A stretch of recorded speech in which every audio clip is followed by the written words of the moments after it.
Shadow Clone Chris has the first cheeky cherry cola of the day.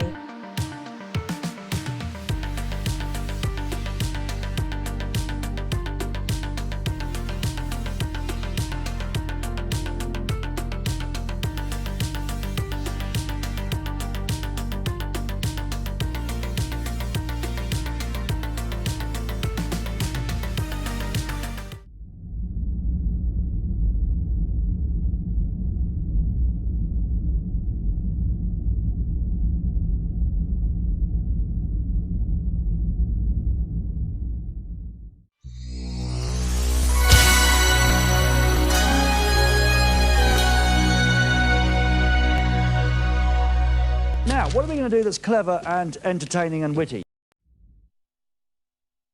Good afternoon. Hope everybody's having a good Saturday. Hope everybody's having a good weekend. Hope it's nice and sunny where you are. So we did have a bit of sun earlier. It's got a bit overcast now, so I hope it's going to stay dry at least. But either way, we are here, and it's the weekend. So, couple of hellos just to get through. Angel Interceptor, good to see you. Weep Grana, weep Ninny Bong. You gotta go and find. You gotta go find board game heaven. So that's okay. I'm just saying, have a good time, whatever you get up to. JR, welcome in. Good to see you. Weep Grana, weep Ninny Bong. And what do you call it? The traveller, as it were, Shadow Clone Chris, with the first cheeky cherry cola. Good to see you, Chris. Hiya, remember me? Hope you're having a good time in Cardiff. I've seen a couple of photos you stuck up in Discord earlier. Looked like you were having a good one. Hope everything's going good up there. So, not much to report as such for the last couple of days. Was meant to do a bonus stream yesterday, but wouldn't you know it, adulting got on the way.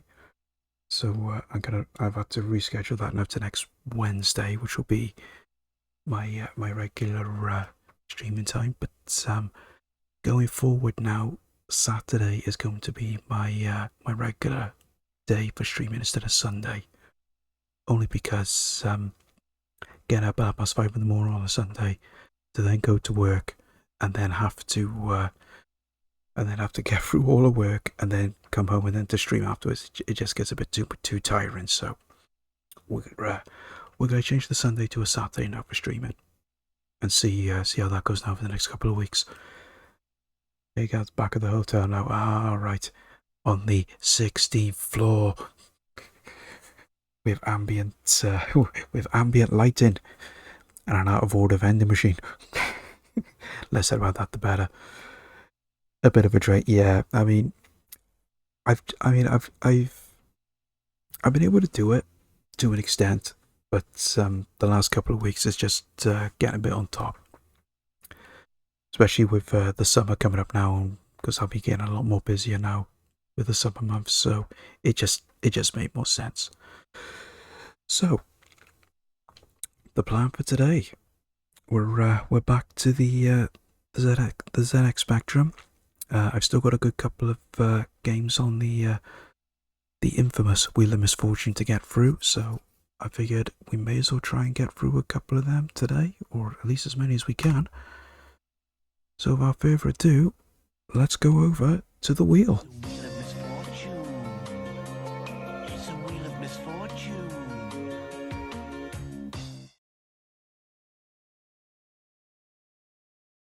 Okay, so still got a good couple left, but hopefully we can smash some of these out of the park today and get them out to the GG100. With a bit of luck, if we can get through enough of them today, we'll reach the magic 50. Because we're on... What are we on at the moment? Is it 40? 45 we're on at the minute now. So we might be able to do it. We might not be able to do it. And, oh, that's interesting. Why did that... I don't know why. No. I have no idea why that got held up for you then, JR. No idea. Auto mod being a wally. I don't know. Anyway, let's spin this wheel and see what we get.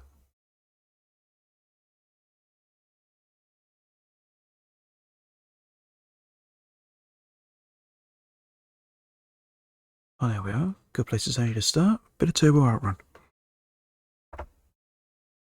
Not the best game in the world for the Spectrum, but it's always one I enjoyed. Just for the music, but as 8-bit music goes. So we'll take that off, and we will mosey on over to Specky, and we're on. Oh. Why is it? I don't understand why it does that. Like, you just make the switch over and it makes the keys being pressed and it just makes that noise. Anyway, let's get cracking. Hey Joey, welcome in. Good to see you. Hi, everybody. Hope you're having a good weekend. Loved it on Specky. It isn't great, but it's all we had. Well, we were happy with what we had. Let's be honest. And I was more than happy with it. Oh, okay, I let that run. Why shouldn't have? Just rerun that. I wanted automatic.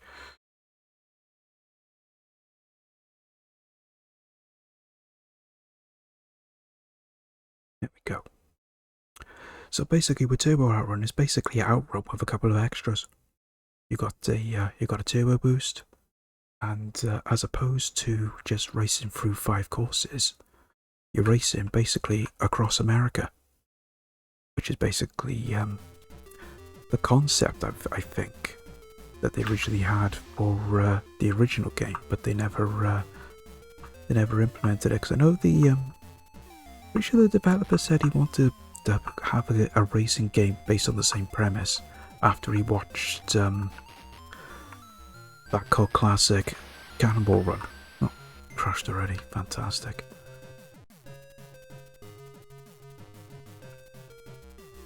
So I know they originally wanted to do that because when they developed Outrun, it wasn't entirely the same. But then when Turbo Outrun came out, it made more. It had more of the same context. Even though it wasn't the best Outrun game in the world. I mean, personally, I reckon Sega should have just got the license for Cannonball Run and just called it Cannonball Run rather than Outrun. But yeah, it was what it was.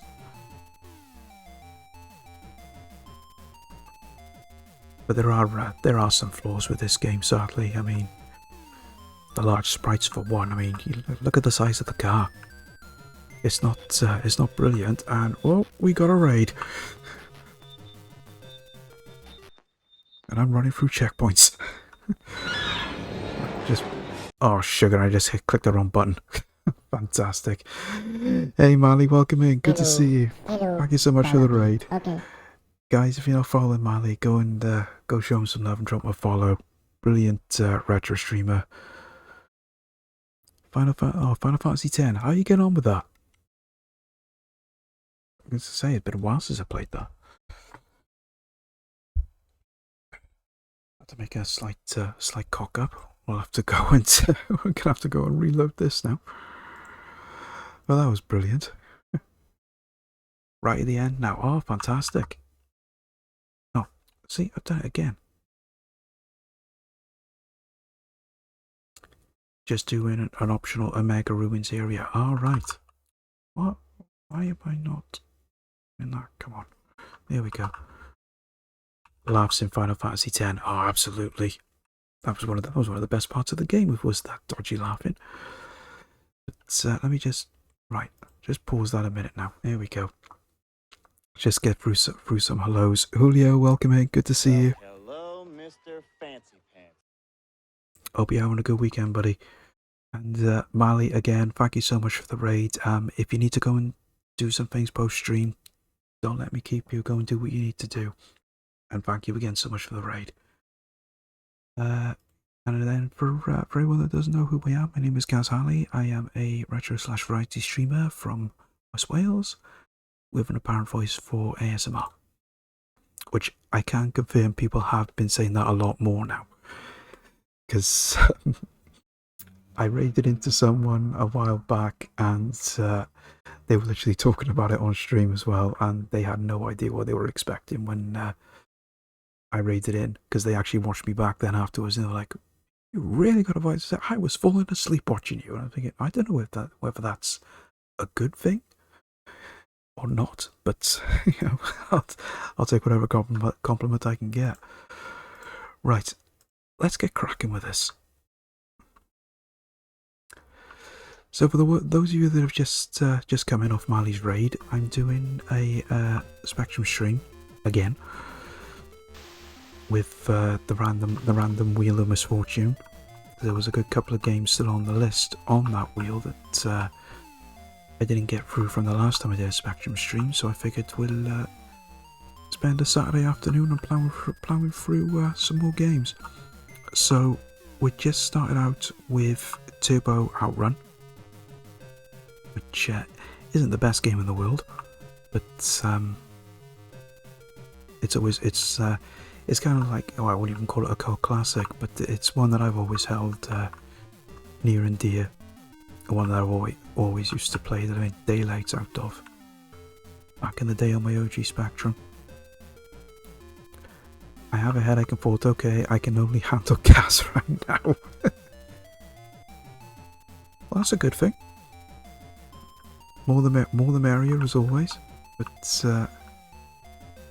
if it means I can get you over the headache, JR, then I call that mission accomplished. So for the ones of you that may not have seen seen Turbo Outrun, or Turbo Outrun is the follow-on to the original Outrun game, developed by Sega, and it's basically the same game with a couple of differences. The one being you've got a turbo boost, and one other interesting thing as well is you don't crash when you hit cars, which is the one interesting thing that I always found with this. You can just bump into them, and they do slow you down, and sometimes knock you off course a little bit, but you don't crash. The only way you can crash on this is obviously if you come off the road and you hit some of the scenery. But and as opposed to doing 5 stages, you are doing a race across America, which was the basic premise that they wanted to do for the original game after they saw the movie Cannonball Run.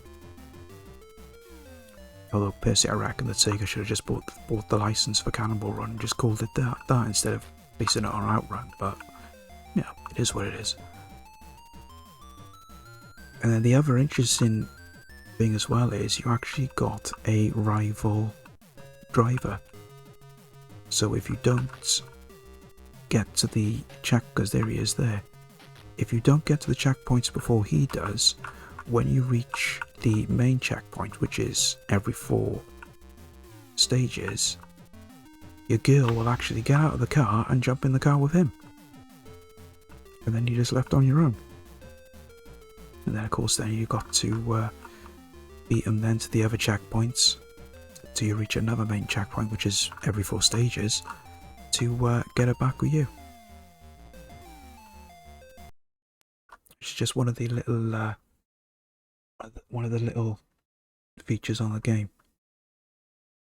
It doesn't give you a feeling of going fast, but that's the only problem. I mean, you got a speedometer there, but that doesn't really show anything. And I think as well, because you've got obviously you've got the music playing in the background, as well as the fact you've got large sprites. I mean, you just look at the size of your car. I mean, it's a lot larger sprites than what it was in the original Outrun for the Specky. So whether that implemented into it, I'm not sure. I mean, if they took the music out and just had the sound, maybe that could have made a difference. I don't know. Could have made a difference in the speed, but yeah, it is what it is. Sadly, I can't remember that. Do you know? Like I say, because I only found that out by chance.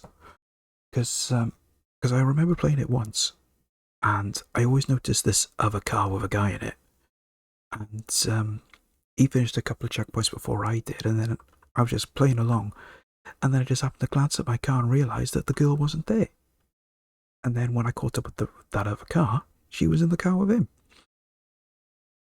And that was before I had played the arcade version or the Mega Drive version.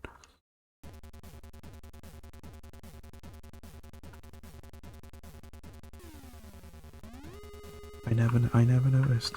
Like I was going to say, it was only by chance that I did notice. And I mean, this was back when I played it on the Spectrum originally, back before I played the arcade or the 16-bit version. And the only other thing which annoys me about the game is there is no way you can finish this game on a 1-credit clear, because they are so stingy with the time. I mean, I'm literally going to run out of time now. But at least you got plenty of credits.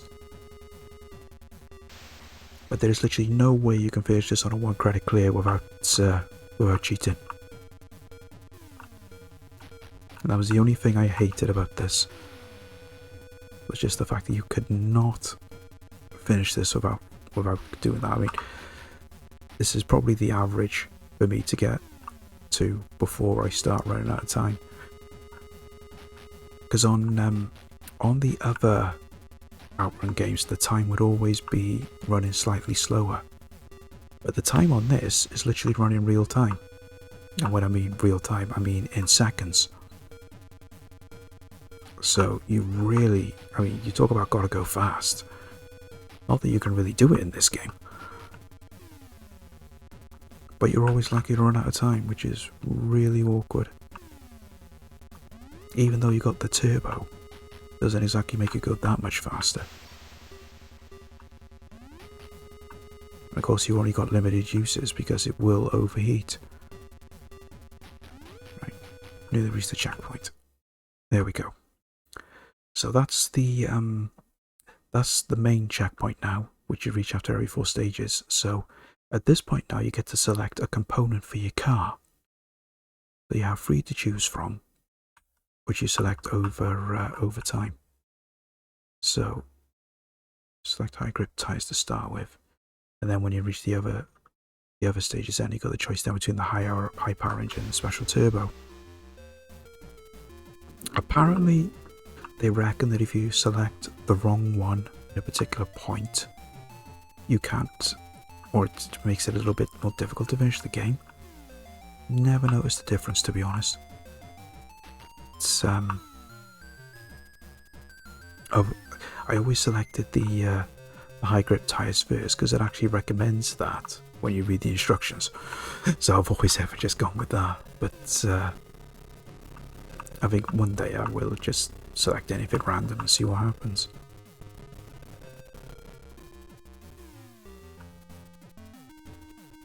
But the one thing I always liked as a whole for this game was just the music. I mean, it's not the best soundtrack in the world for an 8-bit game on the Speccy, but I mean, it's only just two tracks after all, just alternate between your levels, but I've always enjoyed the music. I mean, it's not like nasty sound or music or anything like you can get with some Spectrum titles, especially the earlier ones. But it's just a nice little bop, I reckon. And oh, that's another thing as well. I've actually got police cars now, because they were always a bit of a hindrance on the 16-bit and the arcade versions. You obviously had to use your turbo to get away from them. Of course, that's not the case on this, but that's just one of the little things that they couldn't properly implement on the Spectrum version. Yeah, no farty noises. That's the one thing about the Spectrum music back then. I mean, that's the one thing it'll always have as a limitation whenever you compared it to the C64. was the music, because the Commodore 64 had that dedicated chip for doing the music. And I mean, even though the Spectrum had its own chip as well, it just wasn't as good as the Commodore 64, sadly. But given what limitations the machine had for the music, some music that was done for the games were really good. And then obviously then there was some that just weren't as good, sadly, but just one of them things. But even if you compare music for one particular game on different versions, it's sometimes it's just something I say, yeah, it may not be as good, but it's something that I hold near and dear. The SID chip changed music forever. It did. It did. I remember I was around a friend's house and he had the Commodore 64, and at that point I had never used one. I mean, the only Commodore I had only ever used was a +4. But when my friend got a hold of a Commodore 64, we were just, I think one of the first games we played was the original Outrun, and I was really impressed with the music on that. The game itself might not have been brilliant, but just for the music alone, that's what made up for it. Need to get ahead of him. There we go. So I think he beat us to the punch on the last checkpoint. Only just. And the courses as well for this, they're not very long either. And that's the one good thing. I mean, I think if the courses were the same length as what they were on the original game in this, I think a lot of people may have been deterred by the game even more, just because there's so many stages you got to get through. So I suppose in a way they had to make them a little bit shorter, but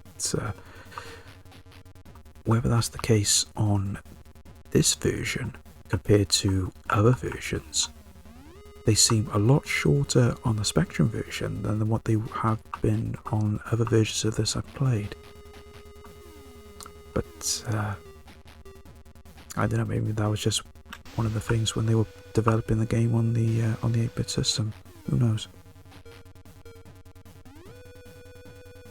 Get past these trucks are an absolute pain. Oh, we're there. I think we're at stage 8 now. I still think a lot of the sprite work was better on the Speccy than the C64 though. That I can agree with. I can definitely agree with that, and I think the sprite work benefited more on the Spectrum because of the limited color palette. Because I've played games on both machines just to do a comparison, and then you look at it and just think, well, the sprites they developed in such a way so that they had all the color available that they could use. But obviously the Spectrum didn't have that, and they actually turn out a lot better. I mean, it's like one game that I'll give you an example of is Double Dragon. I've played that on the Spectrum, and I've also then played it on the Amstrad. Exactly the same game, same graphics, yet the difference being is the colour. The Amstrad version has full colour, and the screen is just a little bit smaller. Even though the graphics are exactly the same, it's got the full colour, it doesn't look as nice compared to the Spectrum. And the Spectrum only has so many colours. We want...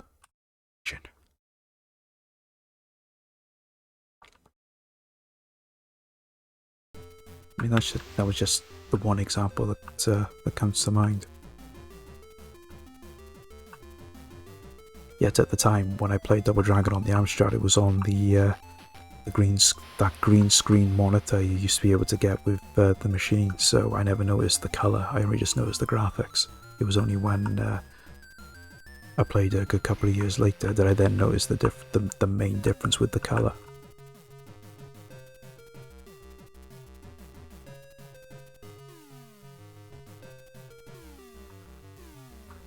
But we're making good progress. We're 2/3 of the way through. So not much further to go now, and then we've done it.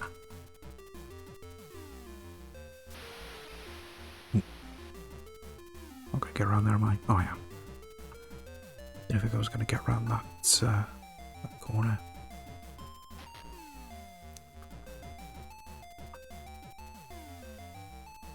Renegades, the specky, the sprites are great. Like I said, it just blocks the colour. Yeah, that I can agree with. And I don't know what it was. If they just sacrifice, if that was just a limitation with the graphics. Because sometimes the graphics are equal to the gameplay, and the gameplay just turns out to be not as good. Because I remember playing, I'm trying to remember what it was. There was one game I played, and the graphics were absolutely terrible, yet the gameplay was absolutely incredible. Can't remember what game it was. Might have been. I think it was an ocean title. I think it was an ocean title. I just can't remember what one it was. And then there was one game that I played where the graphics were improved, but the gameplay was terrible. Can't remember for the life of me what that was. I say the fact I've got to keep using all these credits, but if it means I can get through the game, I'll take it.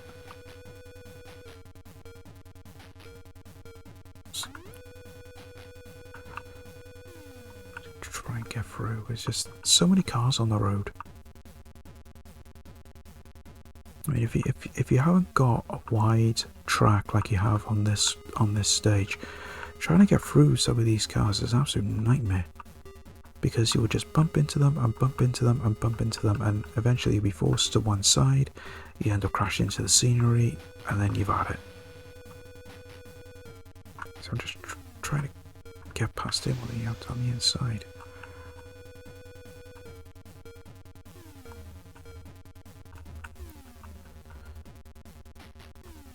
There we go.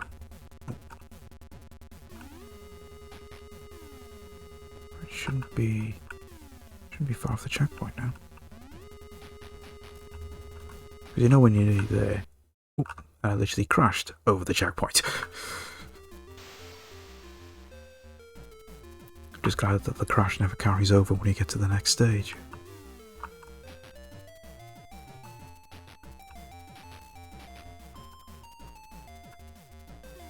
It's one of the glitches in the game, I think, because that's happened to me so many times when I've played this. I'll literally crash going over the line, and you'll cross the checkpoint, and yet you'll be perfectly fine then when you start the next stage.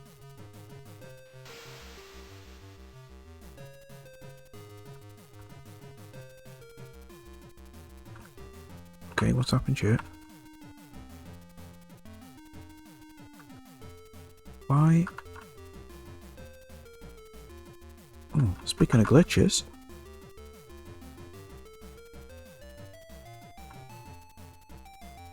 I am not moving. Okay, what happened there? That was weird.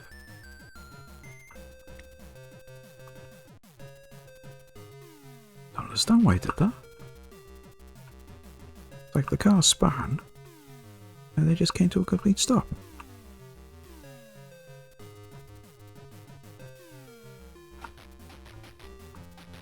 Very, very weird.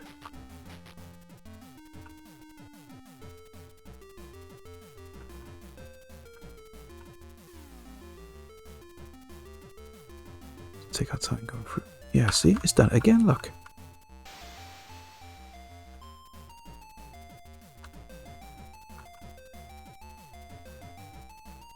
I think what if we've encountered a bug in the program then? It's never done this before. Right, we'll just let the time run out then, and I think what I'll do is, if I stick to the far right instead of coming on this near side, and see if that makes a difference. I doubt it will, but we'll try it.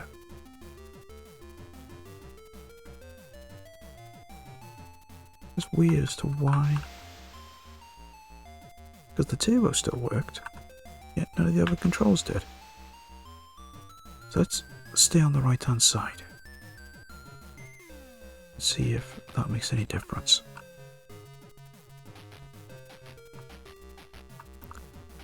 The problem is we're not going to be able to finish the game now because we've used up too many credits. It'll just be a question of trying to get as far as we can.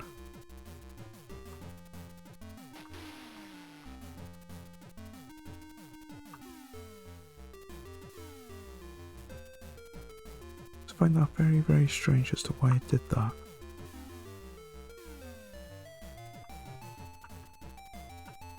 I just wonder if maybe there's just something to do with that side.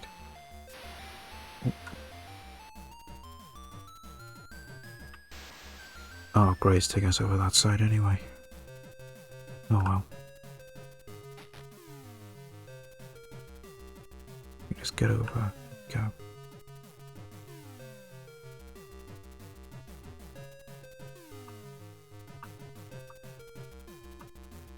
I think we go through.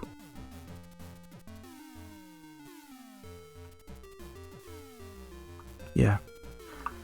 That's interesting, that. Just have to stay on the right hand side as you're going through. Very, very strange. I've never noticed that before. Then saying that, I'm not sure what version I'm running, whether this is the original release or whether this is the budget re-release. I'm not entirely sure. Whether it makes a difference, I don't know, but sometimes they get little, there is little differences. Because obviously with the re-releases that they made for the budget labels, they always try to fix any glitches or anything in the games. Sometimes they just can't because it's part of the programming, but that's been unfortunate right at the end there.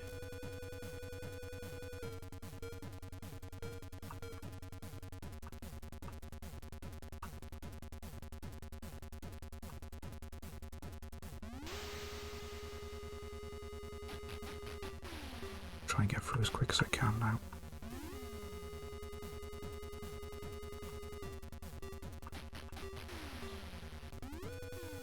You're right back feeding the dog. No worries, JR.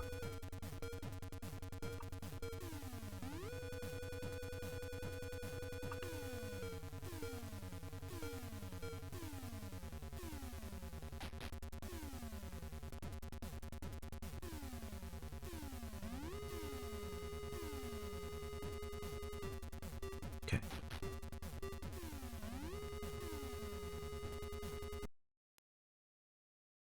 So that's 2/3 of the way through. So all that's left to select is the special turbo. And hopefully we can get... Oh, as soon as he says that, he crashes. I'm going to say hopefully we can get through these final 4 stages. We're not having to run out of time, but it's not going to be easy.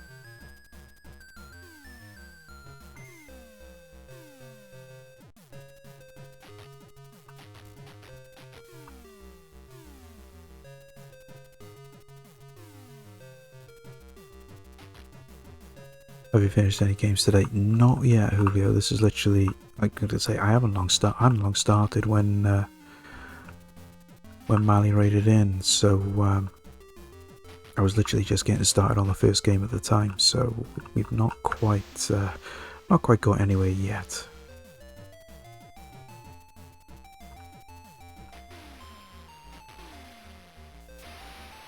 Oh, sugar.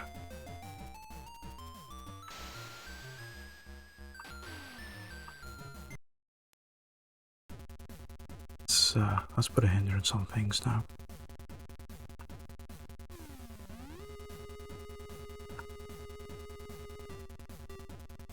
Really hope we can get through this.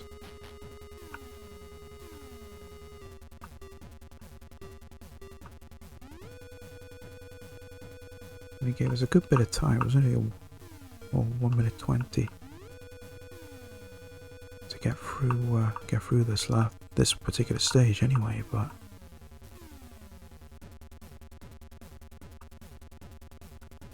the pressure is on, as it were. That it don't help when you got all these trucks in the way. Do you get a GBSC? Not yet, no. But it's definitely on the cards. I just need to get a bit of cash together. I'm still saving for Blackpool. So once I get enough cash together for Blackpool, I will start saving up then, and hopefully I'll get a GBSC then by the winter.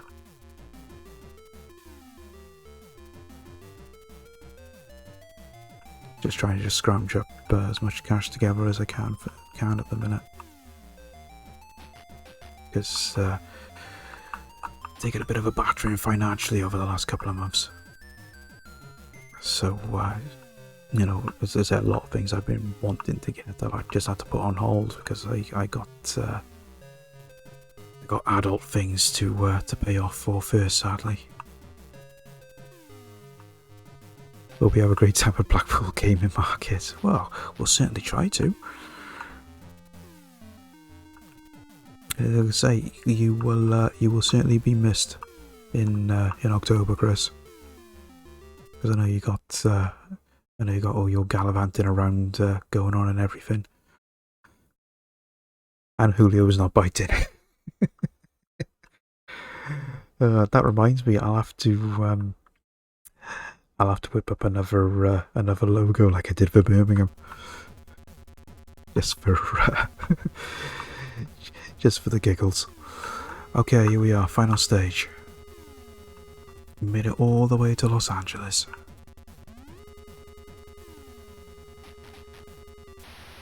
Oh, come on. The one good thing about this is at least the time stops if you do crash. It's the one thing I do like about this version. The clock doesn't keep running like it would do in the arcade.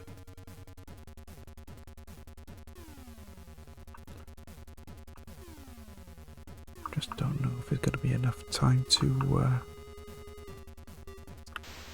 get through. Fingers crossed we will. It'd be good if we did, though, to actually get through 4 stages and not have to use a credit, which is what normally happens. And there we go, we're there.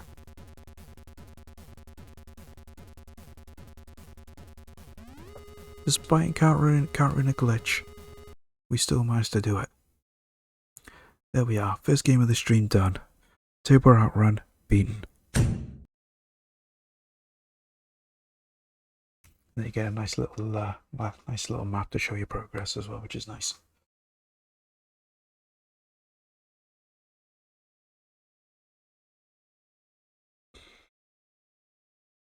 So what was our score for that? 532,870. So you know, if that was the arcade version, we'd be in the millions. Because I remember when I did I did a high score challenge on the original Outrun for the Mega Drive, and I think I whacked up about 27 million on that. But there we go. We'll gladly take that. and it just takes you back to there then. So there we go. First game done. 3 more till 50. Yeah, we're getting there. We're getting there. So, let's go back to the wheel and see what's next. The wheel of misfortune. It's a wheel of misfortune.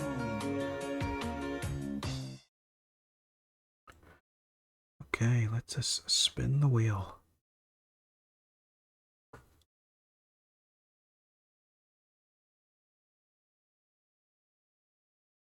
Oh, oh, oh.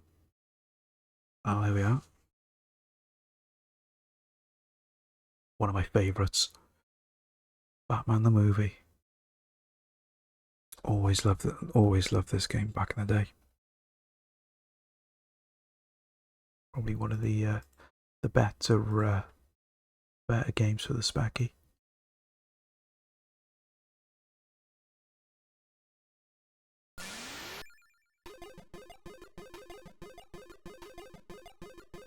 It's basically one of those popular licenses that Ocean got their hands on.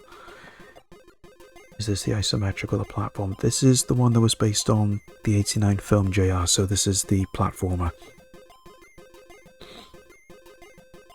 I tried the isometric so many times and I got absolutely nowhere on it.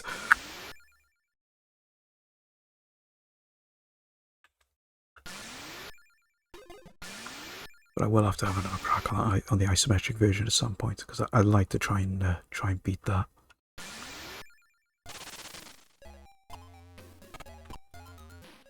I always get confused. Yeah, I can understand that, because I know it was initially not referred to as Batman the movie until quite later on, and a lot of people got the two confused. All the isometric games on Specky are tough. Yes, I can agree with that. Oh, sugar. Why am I taking so many hits?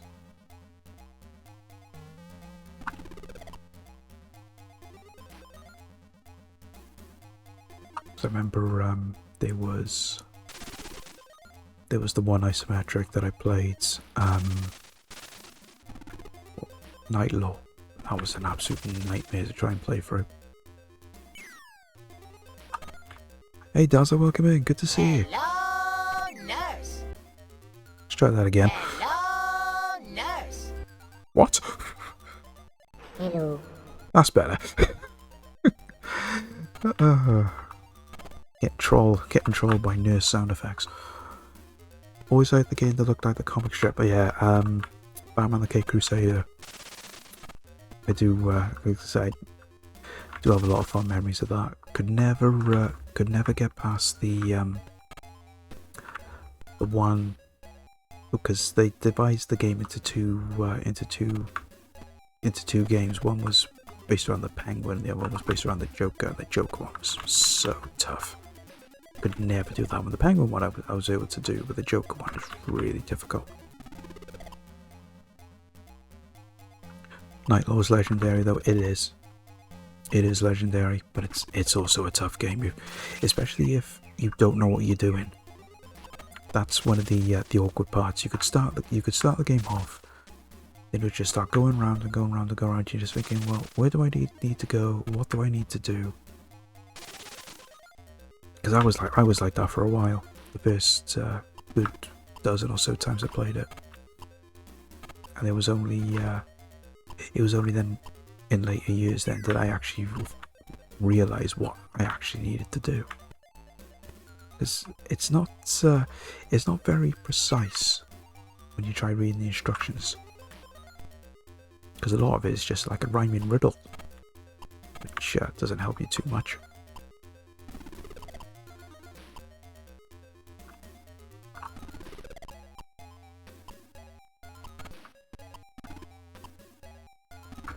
We're working our way through at least. There is a nice little glitch here, because you've got all these falling acid drops. If I just press down, it'll switch the view, and then there's no acid drops. And then they come back then afterwards. Oh. and do that, and do that. There we go.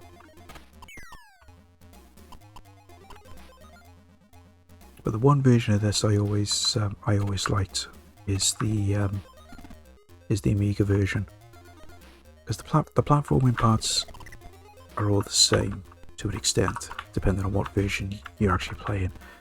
But where you see the difference is when you do the 2 levels where you're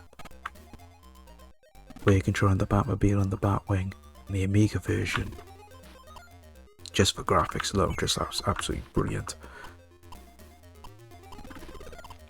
And I always enjoy, even though those 2 sections are some of the hardest levels I've ever played in the game, they're still really nice to look at.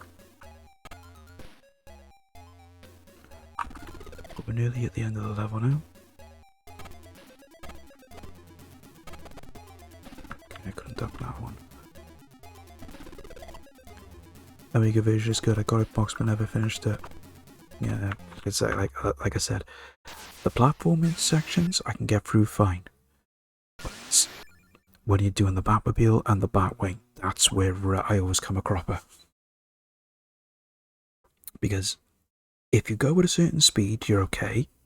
But then the time is the worst part then. Especially on the Batmobile. Right, let's crack on with this. Because you see a nice differential compared to the games on the machines they play. The one interesting thing that I always found though is, and I noticed this on the Amstrad version, you can bump into the cars from the side and not lose any energy on the Spectrum version. Yeah, on the Commodore and the Amstrad, the Commodore 64 version and the Amstrad version, you end up losing energy if you touch them regardless, which makes things a lot more difficult.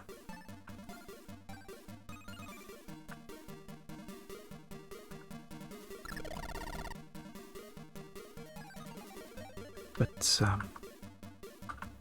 it's very easy to make mistakes on this level. I mean, it's happened to me a good couple of times where I could just be playing through and I'll just I'll keep missing things like that. Then I'll lose energy because I keep getting hit by the Joker's van, and then you gotta turn back and all the rest of it. It's just really awkward sometimes.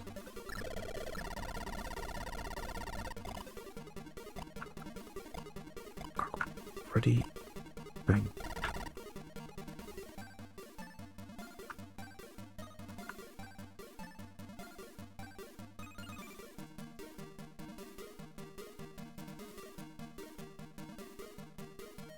That's turn right.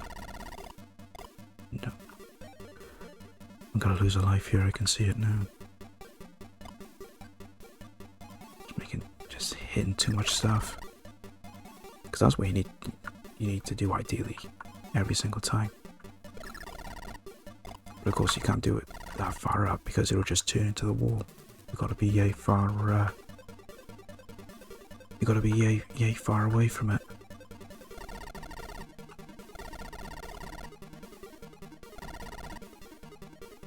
There we go.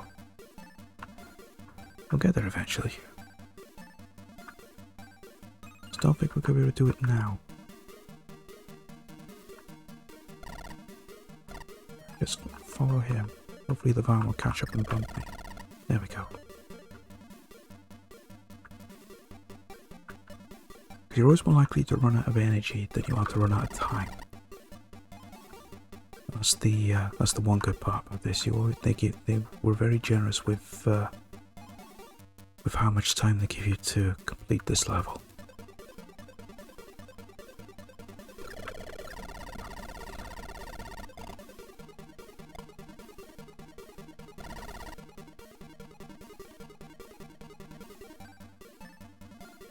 Don't think we're gonna do it though.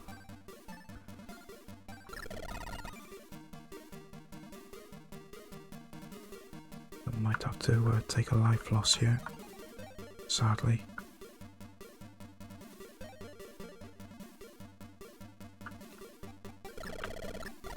Sugar. Okay. Now we're in trouble. One more hit and we're dead.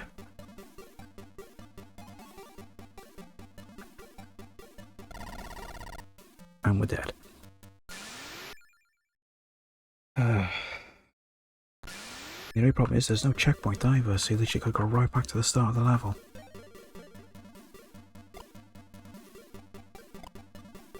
Come on.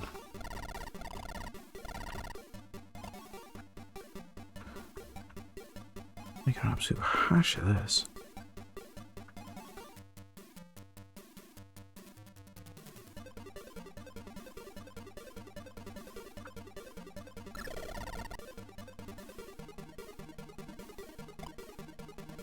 Come on.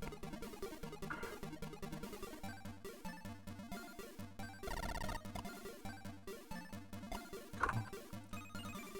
Get out of the way.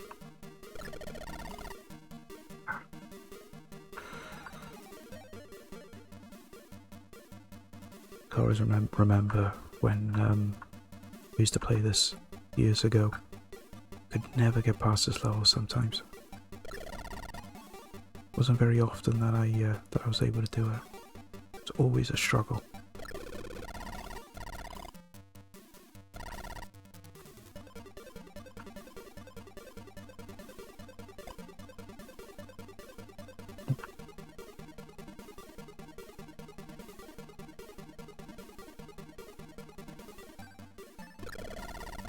There we go.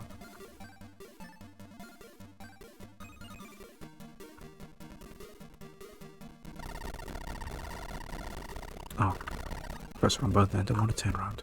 Just wanted to turn up.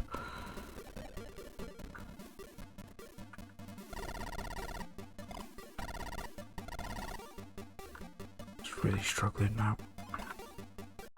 Just take a quick pause though, guys, because we got ads coming up now. So I will put you guys on a quick BRB. Give you a chance just to go grab a drink or a snack, and or hopefully get this level done as soon as we come back from the ads. I'll see you in 2 minutes. Now comes the ultimate challenge from Nintendo. The challenge of stopping World War III and becoming Top Gun. The challenge of Hogan's Alley, where survival depends on a steady hand.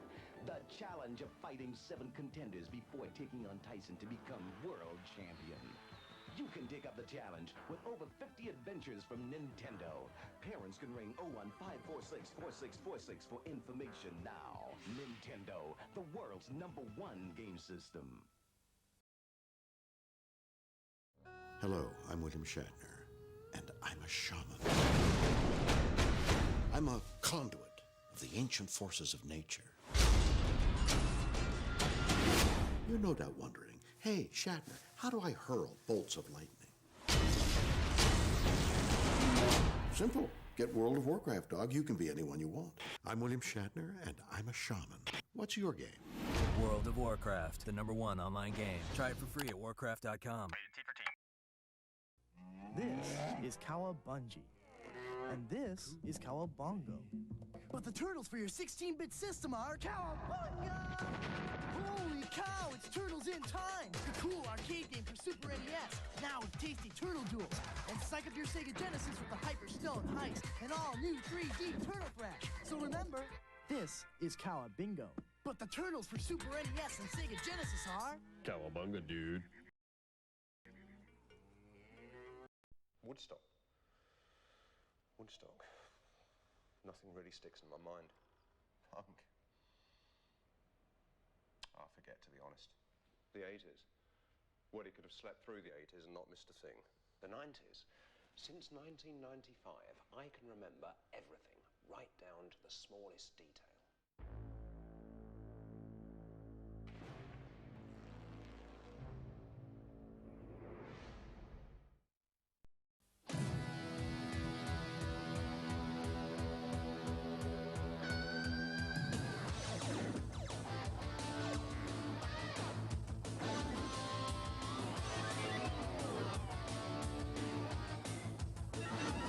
Teenage Mutant Hero Turtles. Radical. Are only on the Nintendo console. Nintendo, the world's #1 game system. Hello, fellow citizens of Europe, as spokesperson for SAPS, the Society Against PlayStation, I'd like to talk to you about a menace threatening humanity. It's happening right here, in our very homes, and corrupting the lives of our loved ones. Yes, friends, I'm talking about this. It may look like a harmless bagel toaster, but inside is a deadly donut. How do you know PlayStation is not a normal game system? It carries these telltale signs. Scientists say its effects are mind-boggling. Users lose all sense of reality and enter another world. Here we have a normal, healthy young man. And here we have a fellow who's been experimenting with PlayStation for only a few minutes. Proof that we saps must be on our guard. Remember, do not underestimate the power of PlayStation. Of all the home computers you can buy, the Commodore Amiga 500 is by far the most...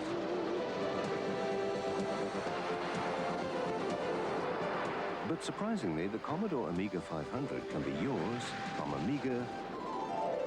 Call Commodore Computers on... So let's do it.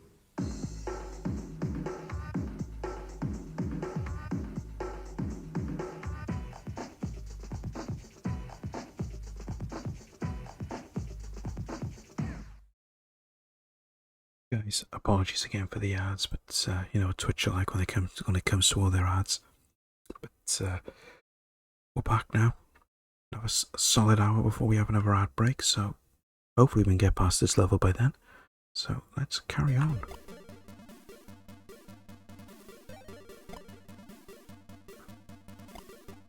Sugar. You didn't bump me then, I would have got up there.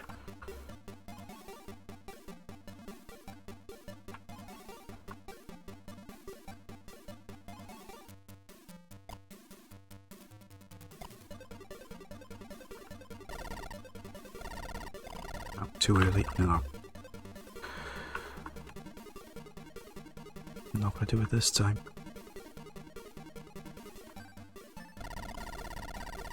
Ah. Get it turned around when I want it just to turn up.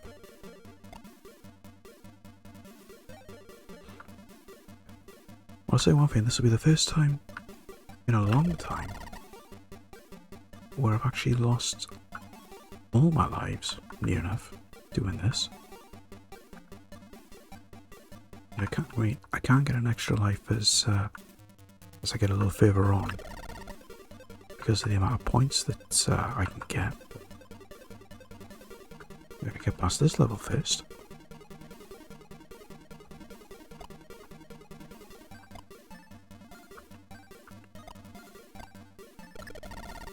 Here we go.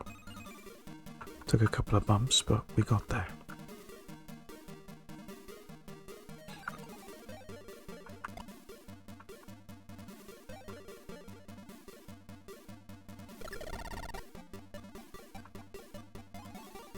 It always makes sense just to try and stay at this top end because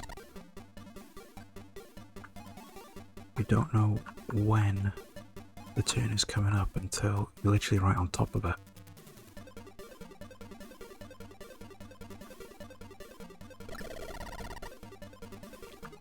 Because the grappling hook you can't use when you're more than halfway down the screen.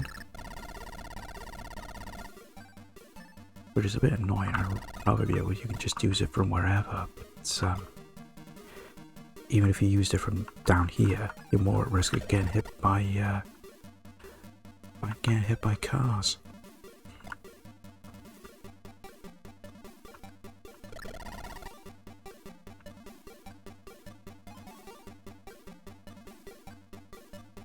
Doing okay now at the minute. For a good couple of parts. The only other annoying thing is you don't know how far you actually need to go. Then again, because at least on the Amiga version you actually have a distance counter. That's the one thing that I think was missing off the 8-bit versions, was just a little distance thing to tell you just exactly how far you needed to go.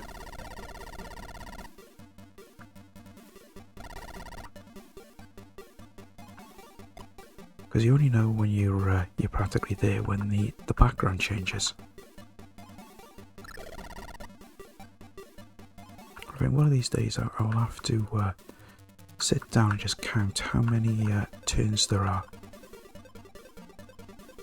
and then try and work out just how many it is.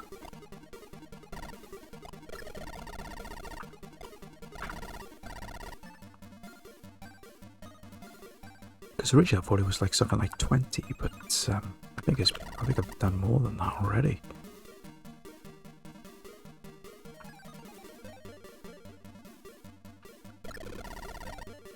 Here we go. Finally there.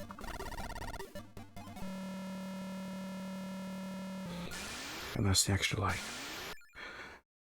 Then we got a little puzzle game where you got to select the right components, or just to identify what the Joker's thing is. And this was always a stumbling block as well, because on the Amiga version, if you select so many, you actually lose energy at the same time. So if you select the wrong ones too many times, you just run out of energy and you lose a life, as opposed to just run on this where you just run out of time. Right, so one of those, none of those. Right, so it's that one. Could be like that, so that and that. So it must be. Oh, it's not that. Oh, I know. There you go. Sometimes it's a little bit of potluck. I remember the very first time I went through all that, it was such a nightmare. I could never do it. Wash cakes are so good. Ah, we've got you hooked now, won't we?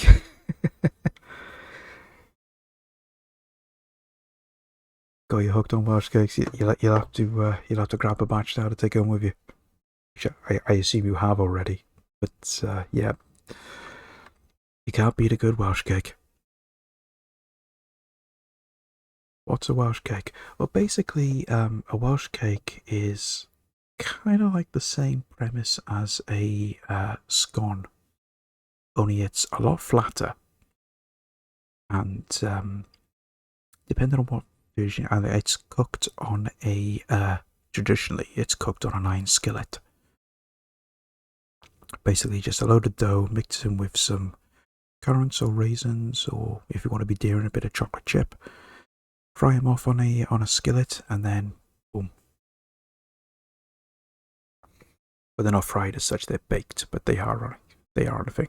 Yeah, like a scone, but a lot. Yeah, I wouldn't say a lot drier, but they are a little bit on the dry side.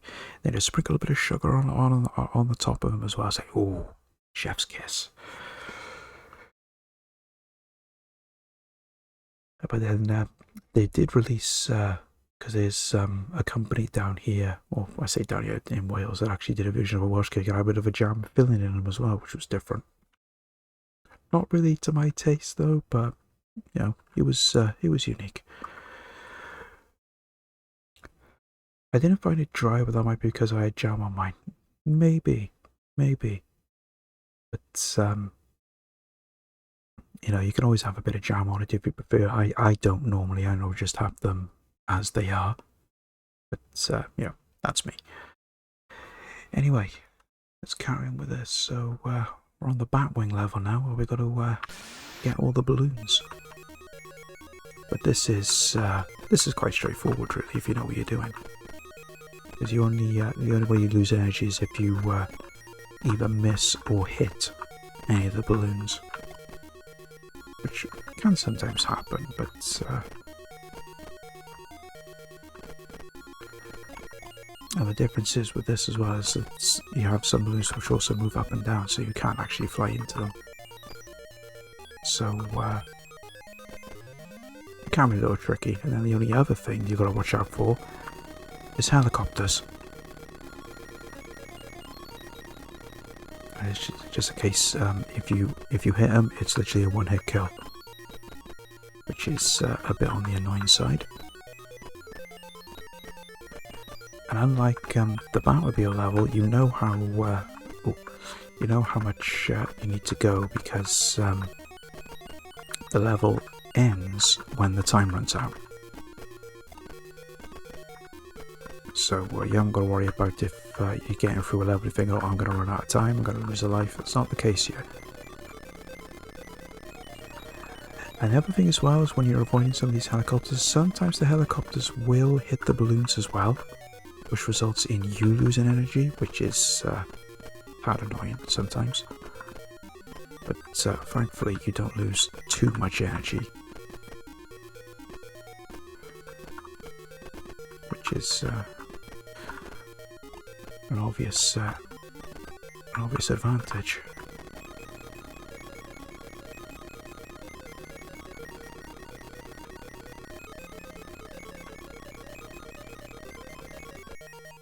We should, unless we make one heck of a mistake, we should get through this level reasonably okay. It's not very often I've lost a life on this level. Because there was always one section in particular with the helicopters, which sometimes I would always misjudge and end up hitting a helicopter. It's, normally I'm usually okay.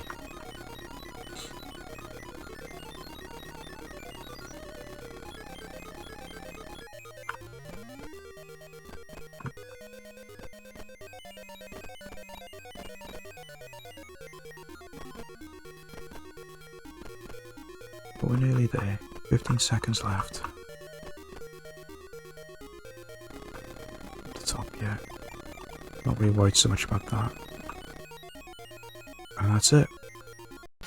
We've arrived at Gotham Cathedral for the final stage. And here's where it gets a bit hectic, because this is such a large level, and there's just so many enemies. It's not easy. Because not only have you got to defend with the enemies, you've got to contend with spikes, as well as rats and collapsible platforms.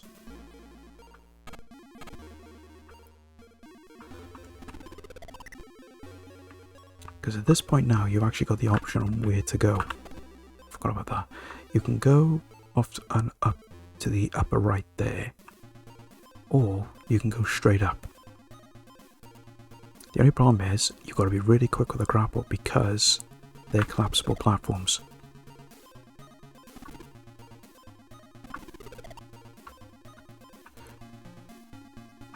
Of course, if you fall too far, you will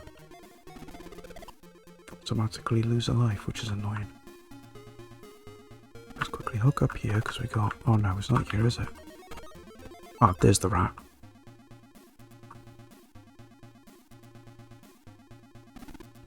Nip up here. Let the rat pass. So I find it easier to go this way, even though you risk losing a life right at the start, because if you go the other way, there are a lot more enemies. Makes things just a tad more difficult.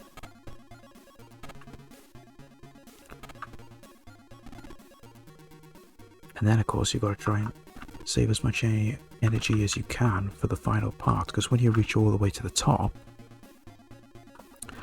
you encounter a couple of bad guys that are protecting the Joker, and the Joker's climbing up the ladder to get to his helicopter, and you basically got to try and hit him off the ladder before he gets into his helicopter,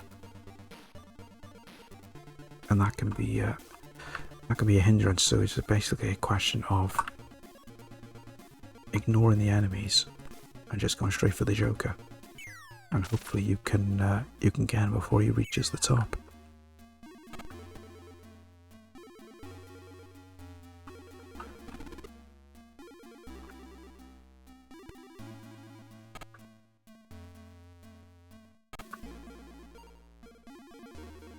Just trying to remember where all the enemies are. It's been a while since I played this. You know, I've played this more times than I can count. Still can be a little iffy to remember where all the enemies are in places. So that's the bunch of spikes there I was on about before, and of course that's an instant death. Okay. You gotta be careful sometimes when you climb up these big long ladders as well, because like there, the enemies will follow you. So if you stop, you just climb into you and you end up losing energy. Where did he come from? He shouldn't have been there.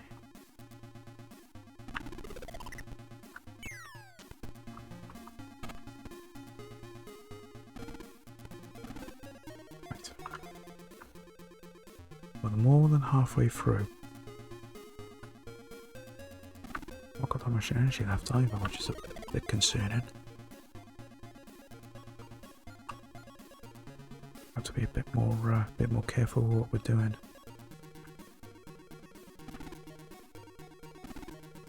I knew he would get me there.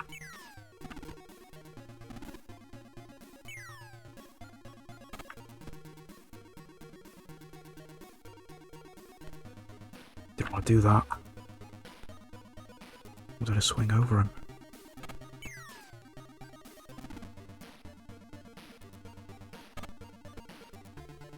Straight up. Yeah, this is a bit awkward. You get sometimes, you get sometimes caught there.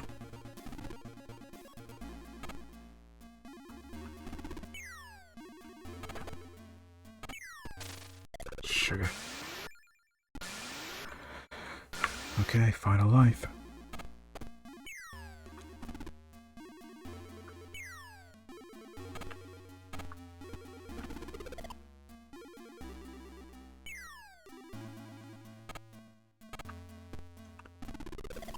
Would be a bit gutting if I don't do this now. Especially we got so far.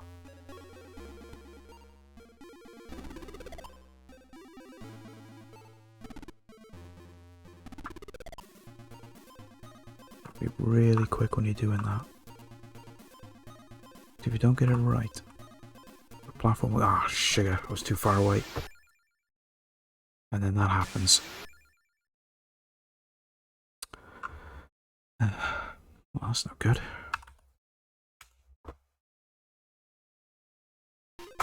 Well, got to the end of the game at least. That's progress, but never mind. We'll leave that one for now, and we'll come back to that another time. But in the meantime, let's keep going. Let's go back to the wheel and see what's next. It's a wheel of misfortune. Okay, let us spin that wheel.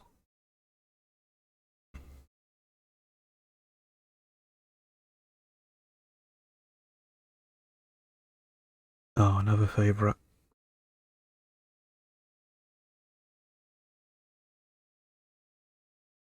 Always love playing RoboCop. Not very often I can do a deathless run on that,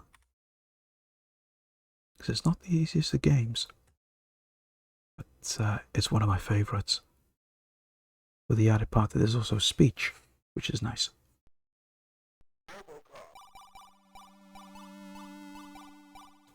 So you do get a little bit of synthesized speech in this game, which is nice.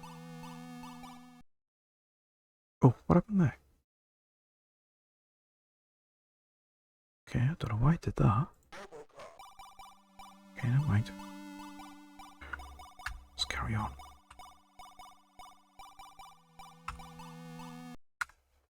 Just sit through a little bit of speech here, just for the funs.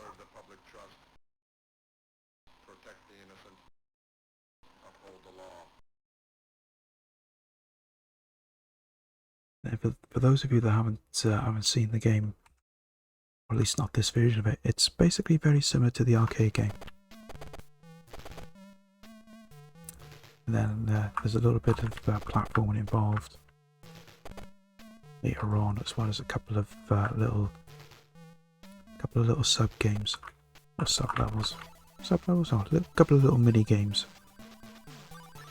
Because there's a photo fit level, which I reckon they should have put in the arcade personally, because I quite enjoyed that bit. The only thing that they did take out was the shooting range, but they incorporated it into different levels. Looks a lot like the Game Boy version. I've not played the Game Boy version. I've seen screenshots, and yeah, but because I'm pretty sure the Game Boy version was developed by Ocean. But then I think at the time they still had the license, because I know Ocean purchased the license to do the RoboCop game initially, because on the artwork for the arcade game, even though the arcade version was developed by Data East, it actually says on there licensed from Ocean. So Ocean had the outright license, whereas Data East had to get a license from Ocean in order to develop the arcade version. Just duck under them and let them run around. So it makes things a little easier for us. But I know the Game Boy version had a distinct title music. And I only know this because, and I only found this out because I found this out a couple of months back. That's not good. Yeah. Now we're out of ammo, now we've got a problem. But the Game Boy version, the title music from that was actually used in a TV advert. I don't know if you knew that, Julio. It was used in a washing machine ad. If you could believe that. Which I didn't even know until someone I was watching on their stream pointed it out.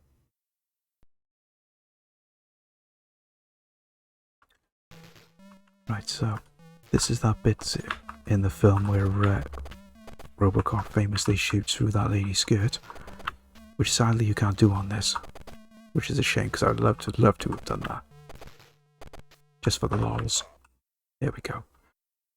Ocean bought the license without even seen the finished film yet. Smart but risky, incredibly risky. But that's what they were doing back then. They were literally just snapping up licenses for anything and everything. Or we're not actually having seen anything either. So it was a risk they were willing to take, and fair play for them that it was able to pull it off. There'll be some bikers now. Everybody tried to shoot the woman through the woman's legs. Oh, of course we did, because by the time that the game came out, we'd all seen the film. So we were all trying it, me included. And of course, there was always that one person in school that would say, "Oh, I did it," even though we know we hadn't. They just be like, "Oh, you got to be mega accurate and all of this lot." And we're just like, "Yeah, whatever."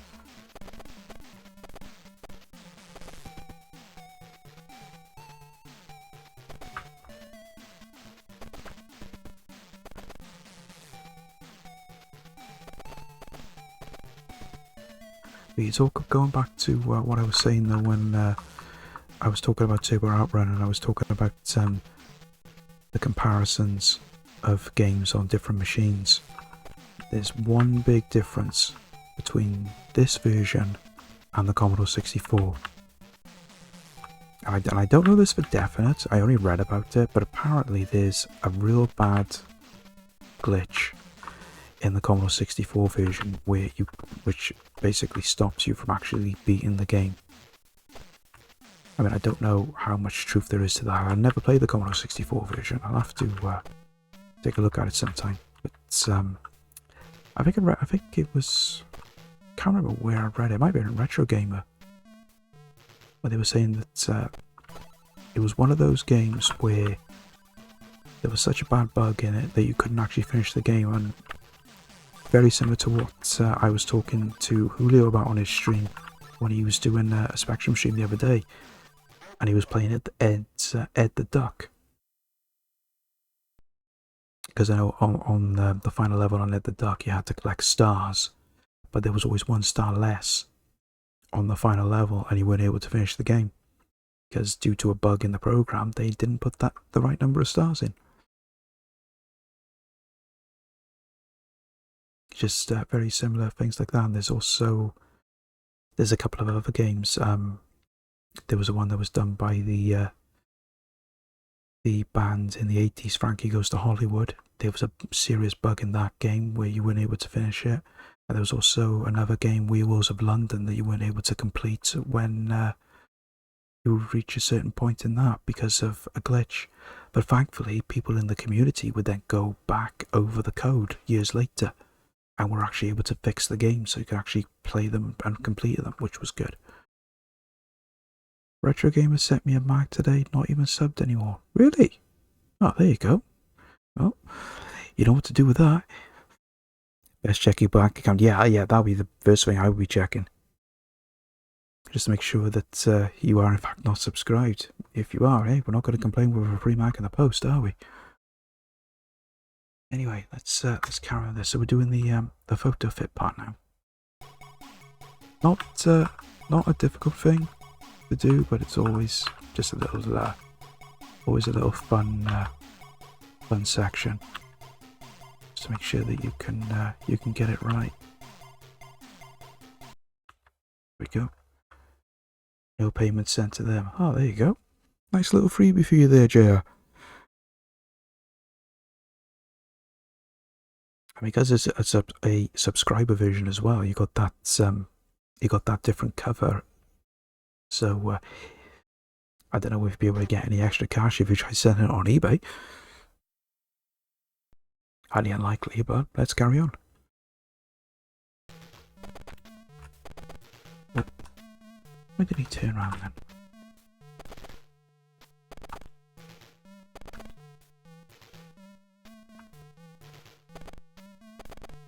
So you've got a bit of platforming now on this bit. This is the part of the film now where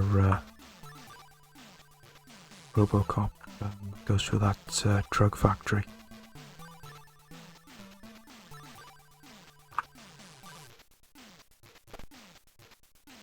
It's always best to try and duck those flying kick ones because you can just punch them so you can save a bit of ammo.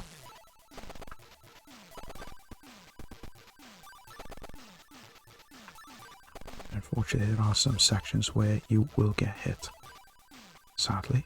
But we've got an extra life, so we call that good progress.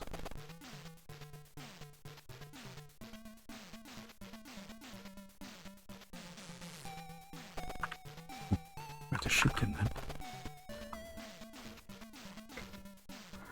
Does anyone excuse? Oh dear. Anyone a copy of Retro Gamer? JR's got one going. Subscriber edition as well. Nintendo hardware special with a nice little booklet covering all the Metroid games. And I already know all this because mine came today as well. And there's a nice little section there on emulation too.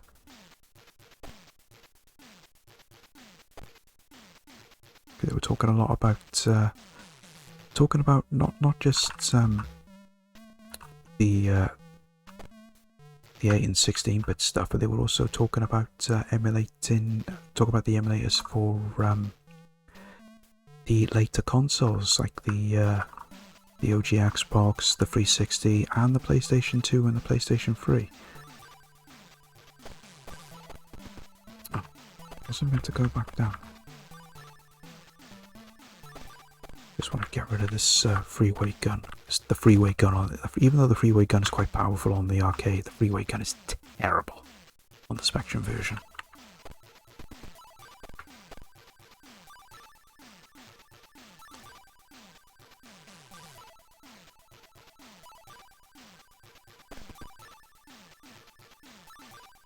But we're almost at the end of the level now, which is good. Just gotta go a little bit further over to the left.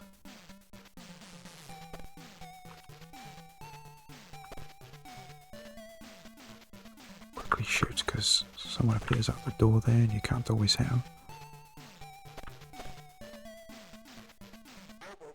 And there we go. So this is the one part now that you may not have seen unless you played this version. You're actually now in the OCP building where you're trying to arrest Dick Jones. Which of course you can't because of his Directive 4. And then you've got to have a little fight with Ed 209. Which, well, I say much of a fight, it's not much of a fight.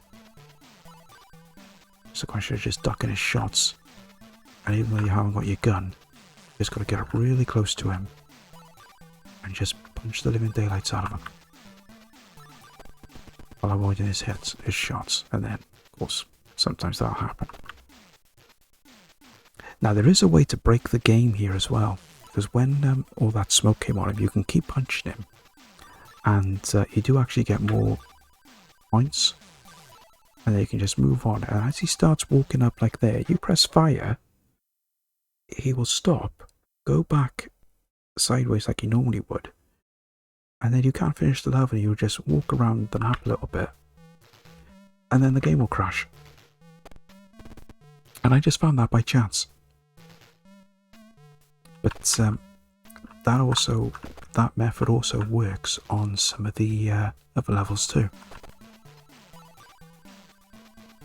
So there is actual ways you can actually break the game, which is just a little something to do just for a giggle.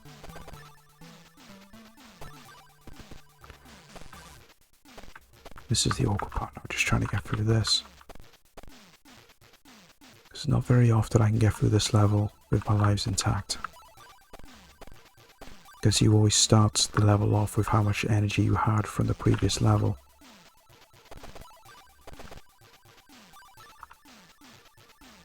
But we're almost there.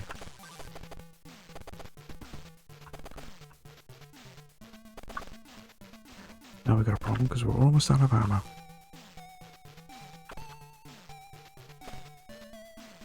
But hopefully...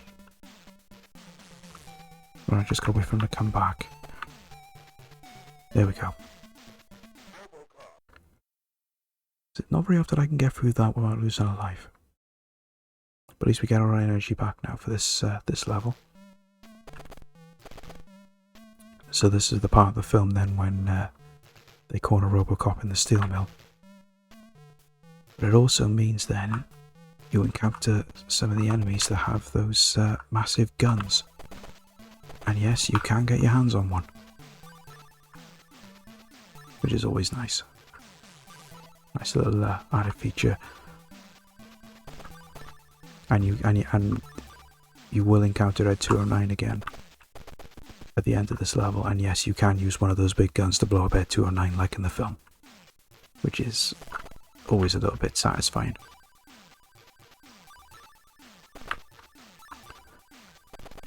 So we've got one of the guys here now, and it's just a question of just blasting.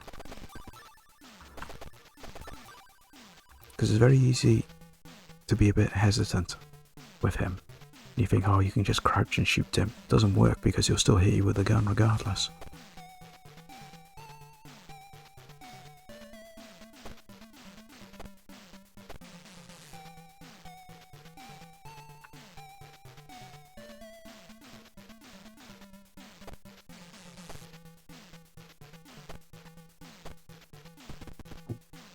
It's okay. The only thing I never did like though with the game was just the fact that whenever you get hit, it does that little animation to signify that you've been hit, but then you freeze and you can't do anything, so it leaves you open to get hit more than once, which can be very frustrating.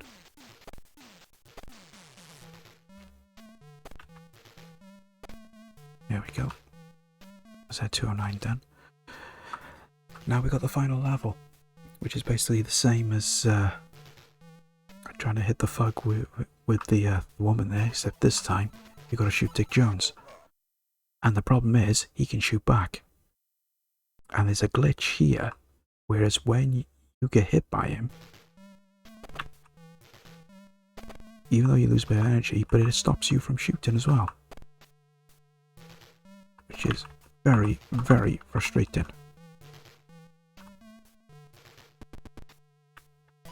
See, I'm actually, yeah, well, I wasn't so bad then.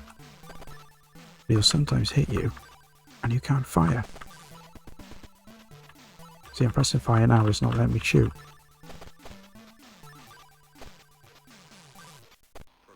Oh, sugar. I believe I killed the old man.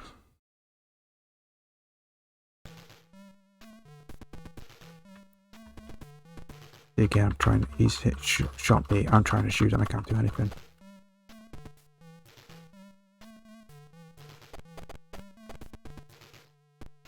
There was a certain point as well.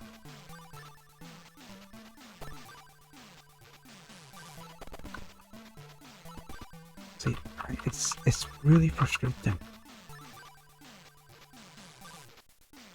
I'm pressing fire and it won't let me do anything.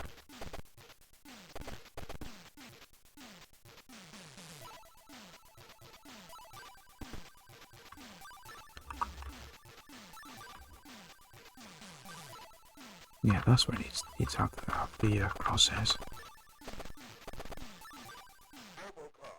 There we go, done it. Nice shooting, Murphy. You rescue the president. However, the fight for crime is never over. What it is for us, as far as I'm concerned, RoboCop, done.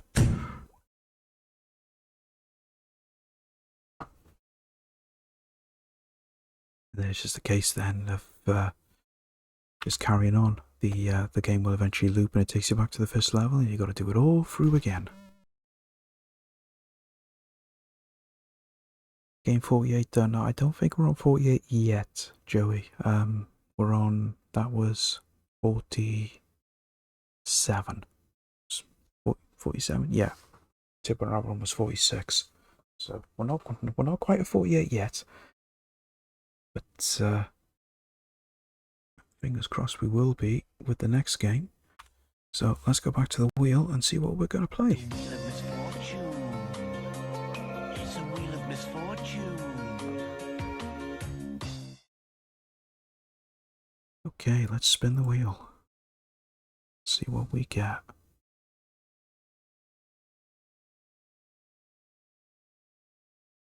Oh, there we are.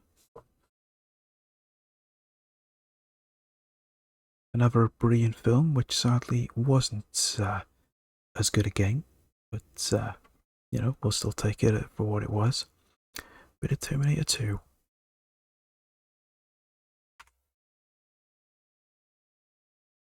Always loved playing this. It's not the longest game in the world. It's a very short game, and it's also very it's also has its limitations. It's also got a lot of things that were missing on this version compared to some of the other versions. I'll mention it now once we. Oh, I've done it again. I'll mention it now that once we get into it. So let me just go down there.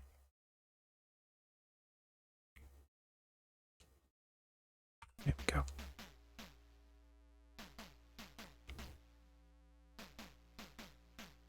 I can just say for record, no, this isn't the same music. Unfortunately, I wish it was. But it's literally just the intro, the little intro here. The rest of it's all different, sadly. So let's just get into this. So you got the first part where you just basically control the Terminator and you're having a fight with the T-1000. And the one difference on these types of levels is on the... I don't know about the Amstrad version, but I know that it is the case on the Commodore 64. As for the other 8-bit machines that this was done for, you do actually have a gun. And I know you got it on the Amiga version, but you haven't got it And they got it on the Commodore 64, yet they haven't got it on this version. Which I found to be quite odd. We'll make short work of him. Now we're on the bit now with we're on the bike. This is fairly straightforward, just basically avoid the obstacles until you reach the end of the level. It is a little handy thing because you can pick up some energy power-ups, which I've just done there. There's also some point bonuses as well. And it's just a question of just staying ahead of the track. Because obviously if the track catches up with you and hits you from behind, that's when John will lose energy. But all we got to do is just keep going through and try not to. I mean, I know I'm hitting a lot of stuff here, but it's always best to stay on this left hand side because this is where the majority of the energy power-ups are. But we'll get all our energy back. Oh, okay, maybe not quite. I was going to say we'll get our energy back once we get to the next level, but that didn't happen. Right, we'll try that again, shall we?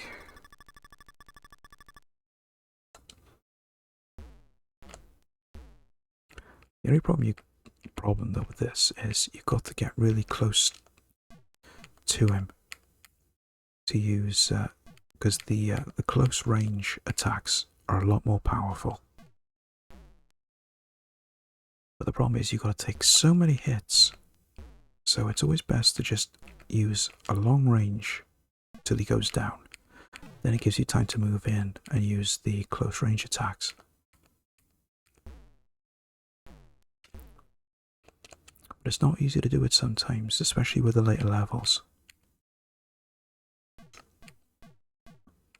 He literally just attacks and attacks and attacks, and it doesn't give you much of a chance to get your hits in. Right, let's try this again.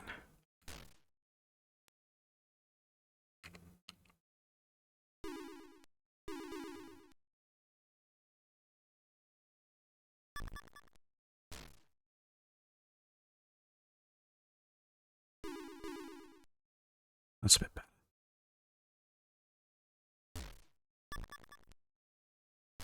Because the best part about it as well is this map actually loops as well. So it loops about 2 or 3 times. So once you get through a good couple of times, you know where things are.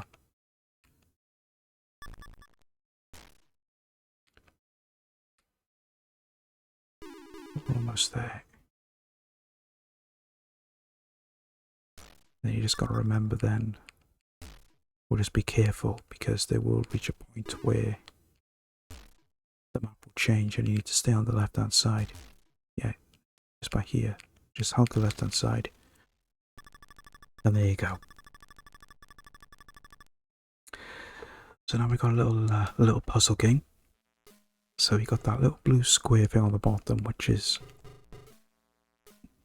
got a bit there where it's lighting up.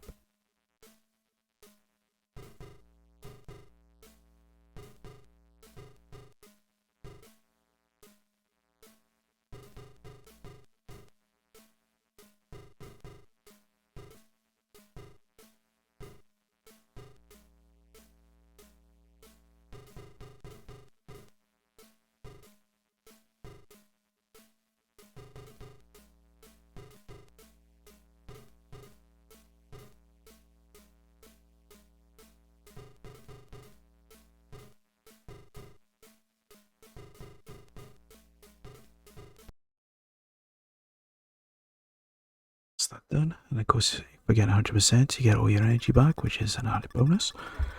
And there we've got another fighting bit now.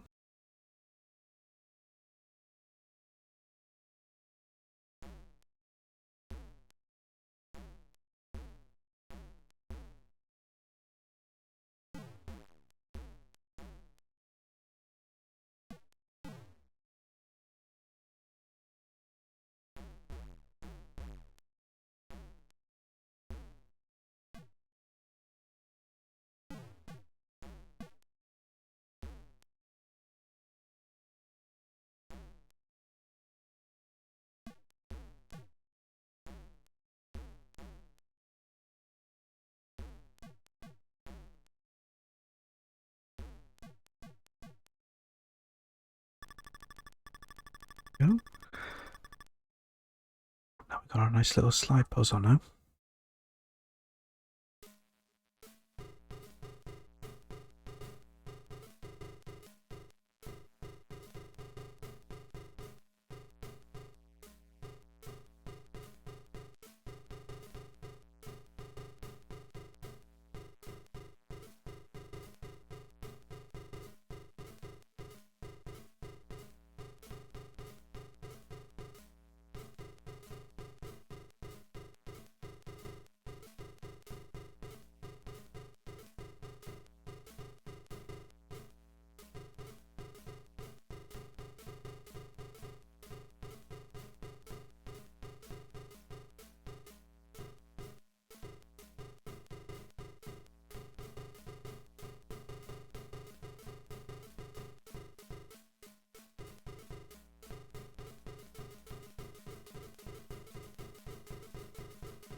Yeah, that's not an easy one. If you had a bit more time, it might not have been so bad. But, sadly, that's how it goes. But if you can get X amount of the percentage, then at least you'll get back some of your energy. This level I never found to be difficult once I found out how to do it. Because originally, there's two ways you can do this. You can either shoot the helicopter till it blows up, or you can just get to the end of the level by the distance. But then it takes a lot longer. You've got to try and avoid the shots of the helicopter, and then you've also got to try and avoid the cars. And then I found out then you can actually shoot the helicopter, which makes it so much easier. This is the hard part now. Trying to get through this guy.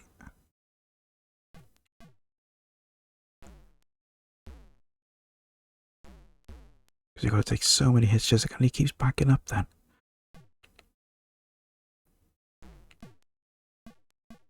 Oh, just got to corner him.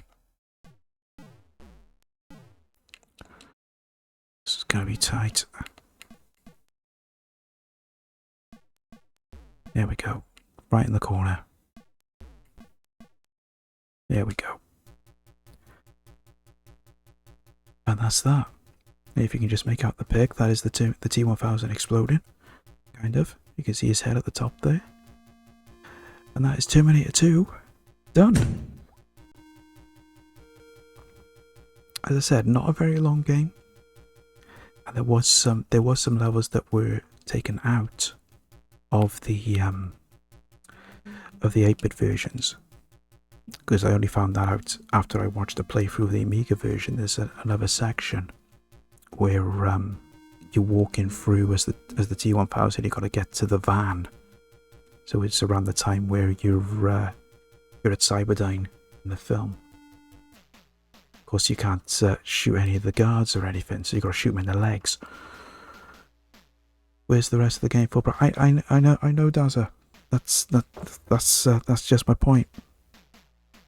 You know, just one of those games where it's not a very long game, and it's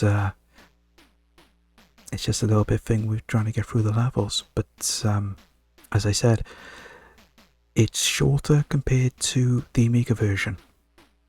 Full price being $1.99. No, believe it or not, full price for this was, I think, around £11–12 for the 8-bit versions.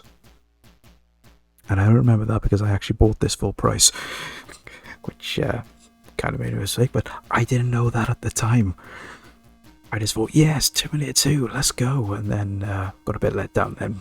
It's, unfortunately, a lot of games were like that. There were some that looked that, you know, you get it purely just for the name, and they end up being total trash. But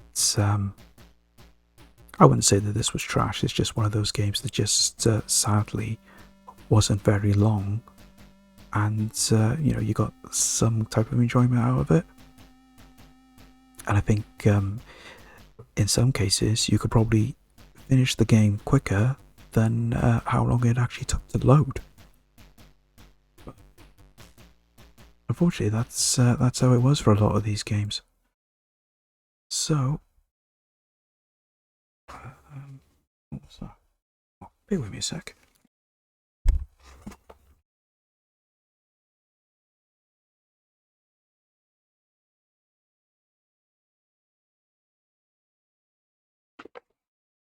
Someone was at the door then. Okay.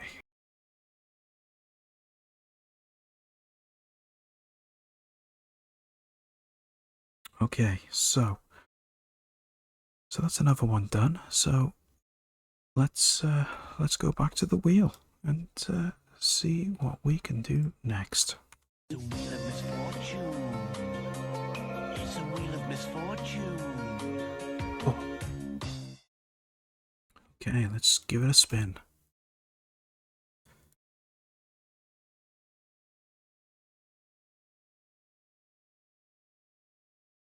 Oh, here we go. One of my favorites.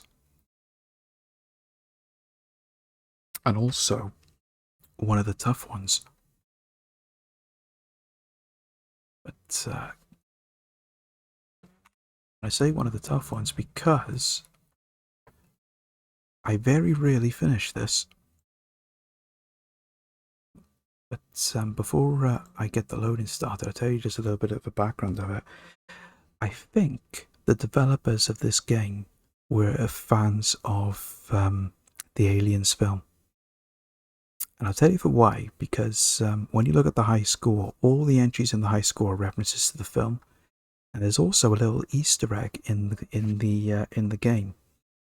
Whereas when the loading screen comes up, you got to wait until the TM appears next to the name of the game, and if you hold down the S and the W key, you get a nice little bit of synthesized speech when the game's loaded. So I'll just do that quick now, just to give you guys an idea on what it is.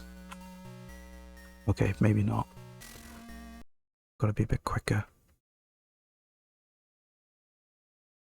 Would it do it now?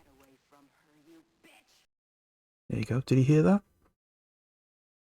I'm not sure because it sounded a bit quiet on my end. I'll do it again.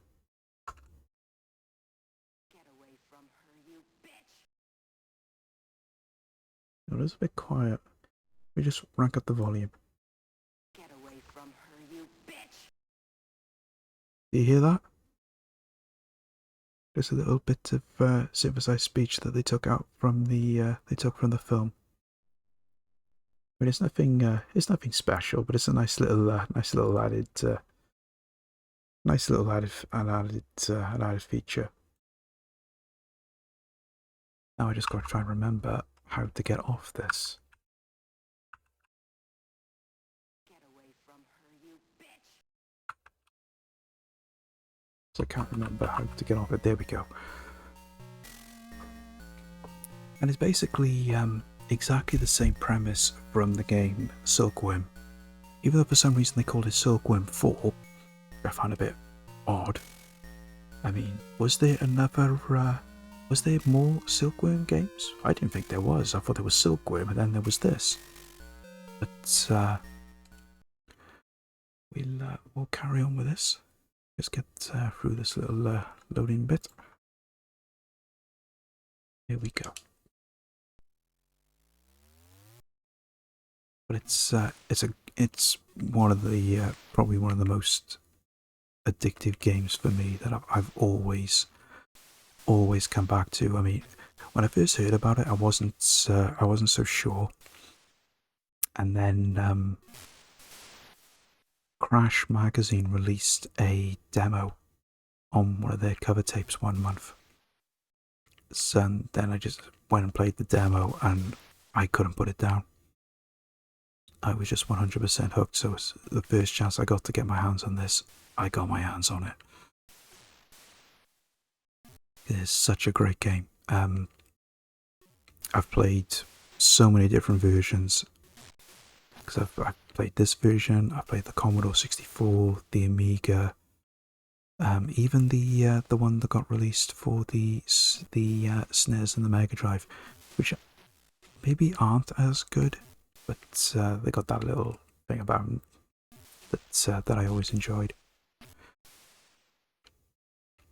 And I will stress for the record as well.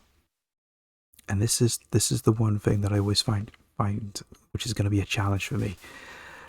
I've only ever beaten this once. Only one time did I ever beat this. So this isn't going to be a foregone conclusion like some of the other games have been. So if we can get through it, great. But I'm not 100% confident I can do it. But you know, if I can beat it for the second time ever on stream, I'm all for that. But some parts of it can be a little bit difficult. I think the main stumbling block is when you're getting shot at, because of the monochrome colors and everything on the Spectrum itself, which is of course one of the limitations on the machine. Sometimes the shots can blend into the background of the level, and you can't see it literally until the last minute, and that makes things a little bit more difficult. Then of course we got this this sub boss here, which you can sometimes make quick short work of. We'll pick up that weapon power up. Oh, and watch out for the homing missiles.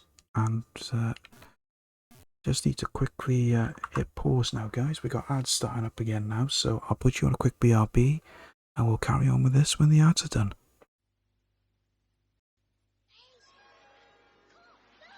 Video game can't test your nerve like Galaxian, whose winged warships attack in wave after accelerating wave. If it can't bring you the ultra-realism of pole position, where first you must qualify for the final Grand Prix race. If it can't rival the knockout tactics of Kangaroo, where menacing monkeys stand between a mother and her kidnapped baby. If it can't, it's not Atari.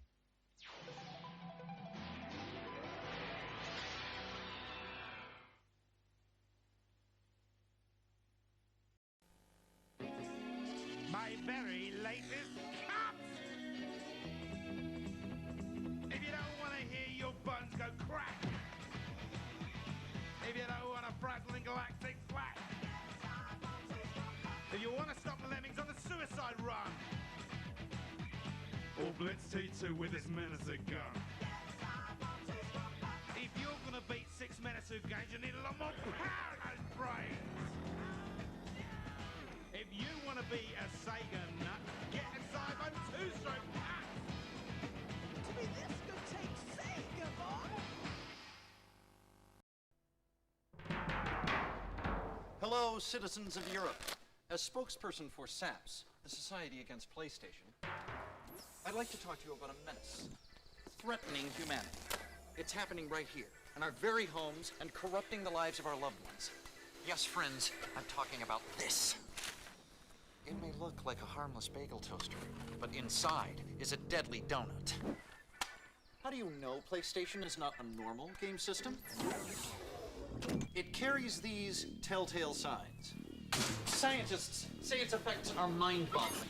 Users lose all sense of reality and enter another world. Here we have a normal, healthy young man. And here we have a fellow who's been experimenting with PlayStation for only a few minutes. Proof that we saps must be on our guard. Remember, do not underestimate the power of PlayStation.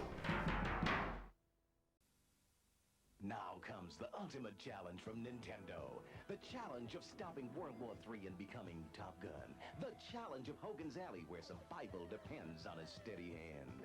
The challenge of fighting 7 contenders before taking on Tyson to become world champion. You can take up the challenge with over 50 adventures from Nintendo. Parents can ring 015464646 for information now. Nintendo, the world's #1 game system.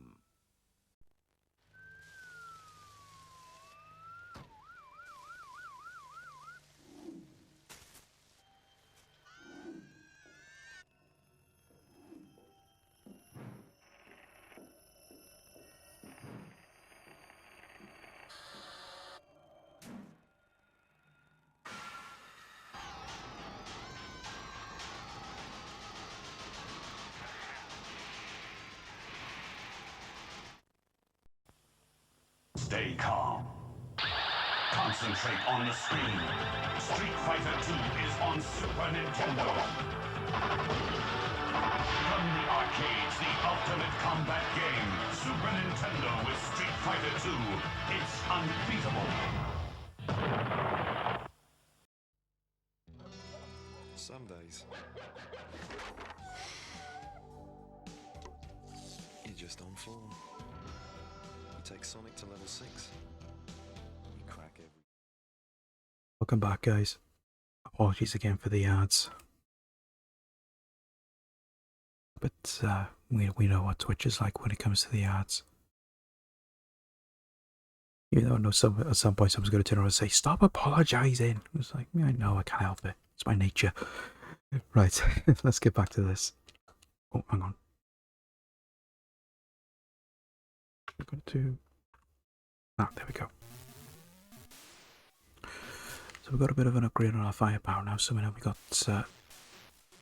Oh, see, just what I mean about making silly mistakes. So we can upgrade our firepower one more time, which we'll do now on the next level. And then after that, all those sub-bosses, they'll either drop upgrades to your firepower or extra lives. So we'll try and stock up on as many extra lives as we can, because we are going to need them.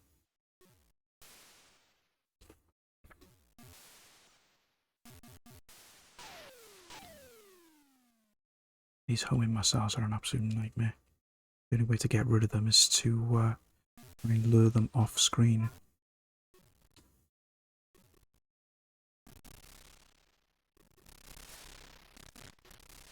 But we're getting there. We're getting there. The only thing I don't like, though, which is the only hindrance, is just the fact that the levels are really long. And I remember on, I mean, I could be wrong. I remember when I played it on the Amiga the Amiga, or was it the Commodore 64, where I thought I got to the end of the level, and it just there wasn't any break in gameplay. It just carried on straight through.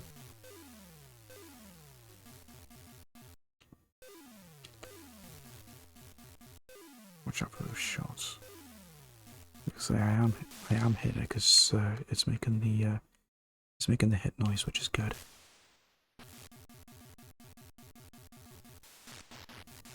Nearly there. There we go. Okay, first level down.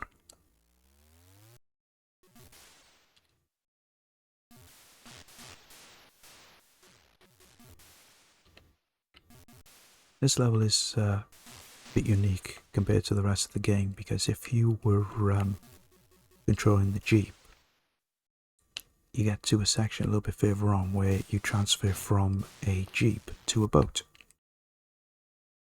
which is a little bit of a change. But sadly, it was only ever in this level. They never implemented it into any of the other levels.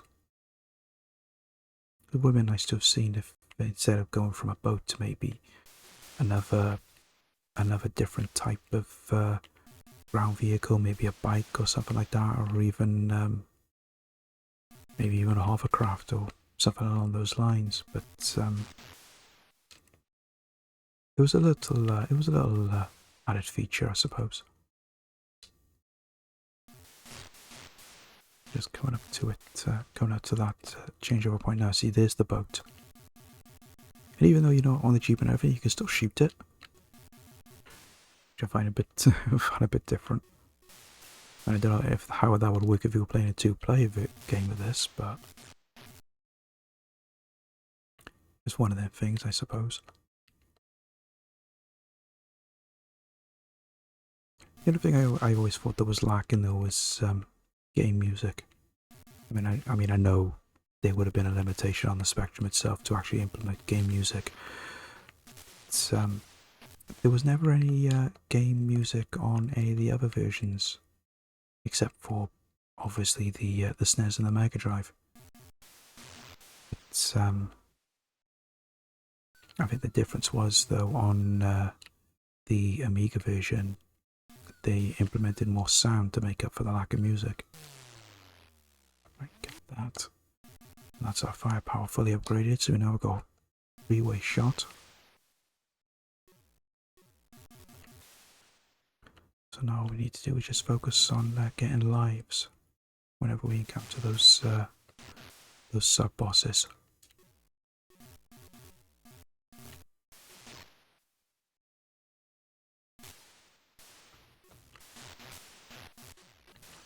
Just gotta be very careful when we got things shooting at us, because the last thing I want to do is to make another silly mistake and think that I can shoot them before they shoot me. And there's the boat again.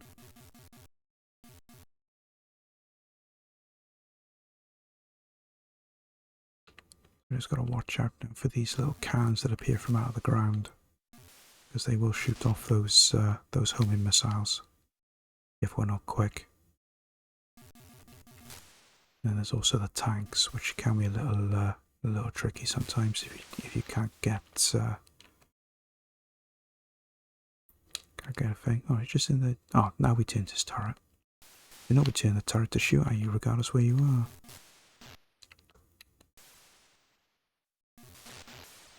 Oh, that was close. Okay, got one off. Blew it off screen. There we go. So as long as you can get it off the screen, that's it there, it won't come back. Ah, sugar.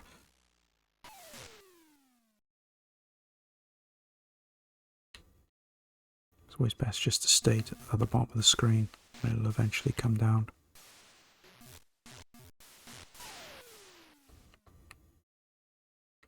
There we go. The only problem is you do encounter one of the bosses. I'm not sure if it's level 3 or level 4. Actually do shoot those missiles, so that makes things a little bit more difficult. But we're at the end boss now. We just stay here. Shoot that gun that's at the top. Frankly, our freeway will sort that out. And then we just do the same for this one. And that'll be that boss dealt with. And level 2 done. Yeah, level 3.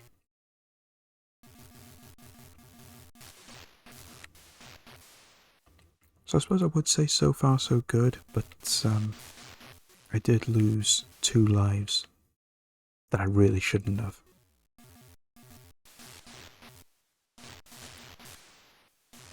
But this level, or at least this part of the level, is a classic example of what I mean about the enemy's shots not being seen because of the background and everything, because it's literally yellow and black. And I don't know if you guys can, I mean at the moment it's not so bad, but when you get a little bit further on, the background of the level will change so much that it's really difficult to see where the shots are.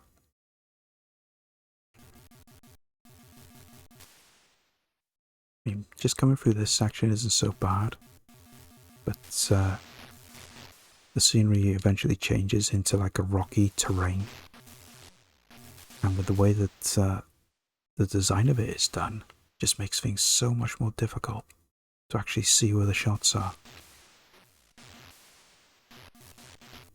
I mean, even just this bit can be a little tricky because of where the enemies are and where they shoot. I mean, just on this left hand side you can see that there's so much black colour that sometimes you cannot see it.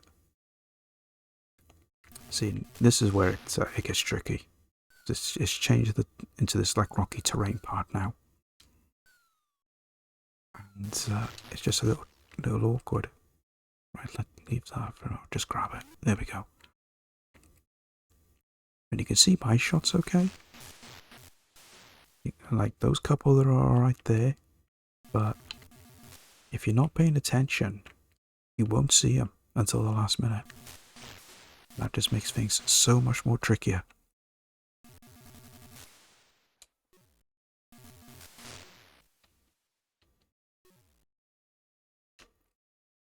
You got hit then. Even though I do have a premise to stay at the bottom of the screen. Sometimes if you stay at the bottom of the screen, an enemy gets too close, it will get a shot off, and you won't be able to move quick enough to avoid it if you haven't hit them.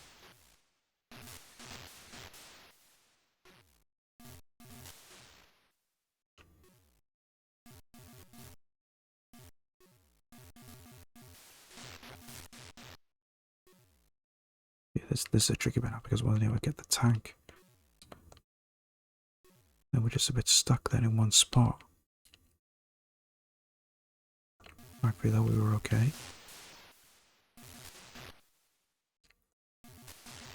Won't be much further now till we get to the boss. Because I think this is the one where it's two bosses in one. There's a giant plane flying around, and then in the background, every so often it will drop like a ball that will then go to the top of the screen, which will form a snake. So the idea is to destroy the plane as quick as you can, so that the snake is only a certain size, and it just makes it a little bit easier to destroy later on.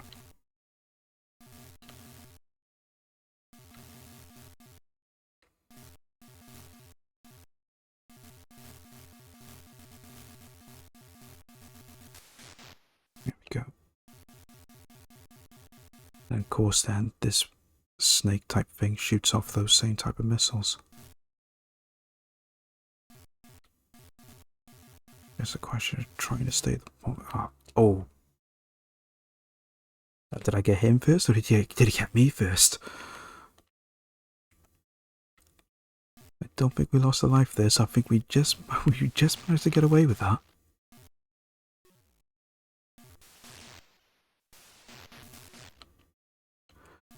But I'm pretty sure this is the final level now. Because I can never remember if there's 4 levels or 5. I'm pretty sure this is the final level.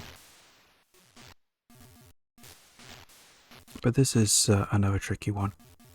For the same reasons in the previous level, with the shots being disguised in places. But it's not just that, it's also these, like, I suppose you could say volcano type things that they're shooting things out as well. So you gotta be careful. Very easy to make a mistake and lose a life.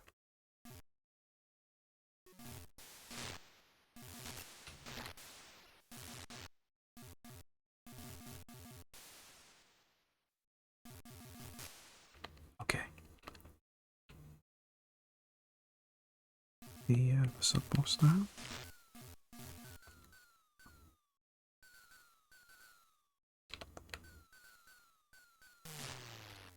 Got the extra life. Okay. I'm not tempting fate, but we are in a really good position now. Important thing now is to not get careless. As long as we don't get careless, we can get through this. But the only problem is, if we can get to the end of the level, I can't remember what the boss is. I can never remember what the end of the level boss is for this. But I know, but we've still got a good way to go yet. Because it is a little bit further to go. But I'm thinking about it now, and I got a funny feeling this might, yes. That's the problem, some of those helicopters take a lot of shots to kill. I'm thinking about it now, I don't think this is the final level. Because you come across some tanks without a turret and they end up shooting those missiles at you. Unless it's just a little further on here.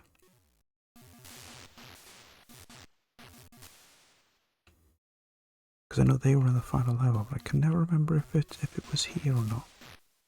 Oh, I should have avoided that. Oh yeah, here they are.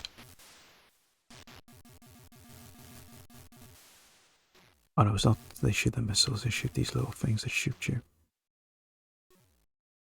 Just a question of avoiding as best you can.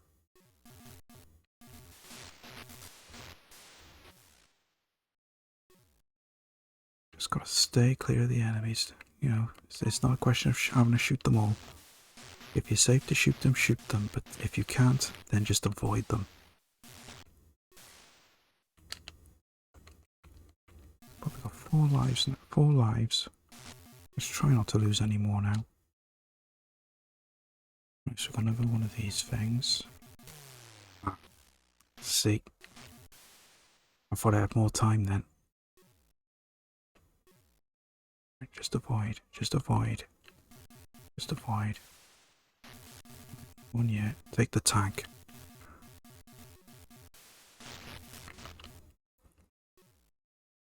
Oh, in fact, right, we'll just stay on the right hand side. Shouldn't be far off the end now.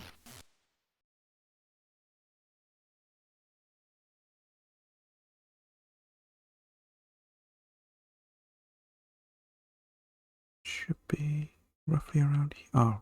Oh, great. Right, stay on the right hand side. Right, just go. And avoid. That's it. Okay.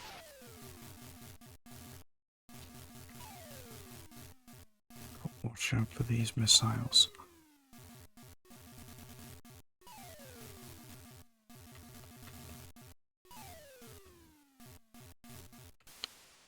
Yeah, that's one down.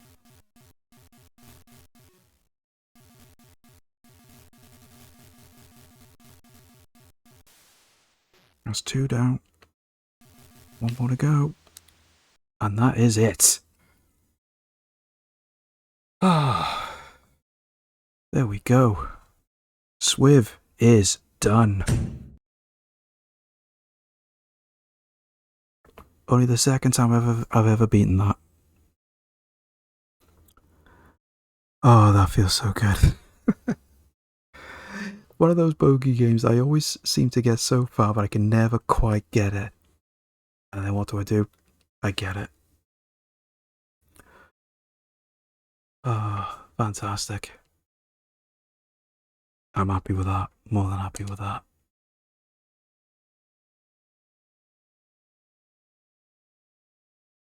Was that number 50? Or was that 49? Let me just check the spreadsheet.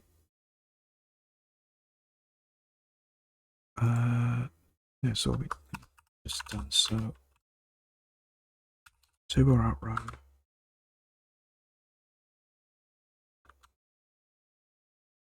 $48. Yeah, I'm pretty sure it's 48. We've done turbo outrun. We've done 2 meter 2. That's 47. And now Swiv. Yeah, that's 48. Okay. Oh. Two more to go till we reach the magic 50.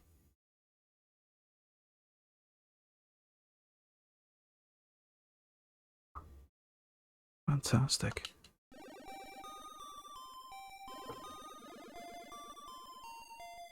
There we are. What was the score for that? 144750.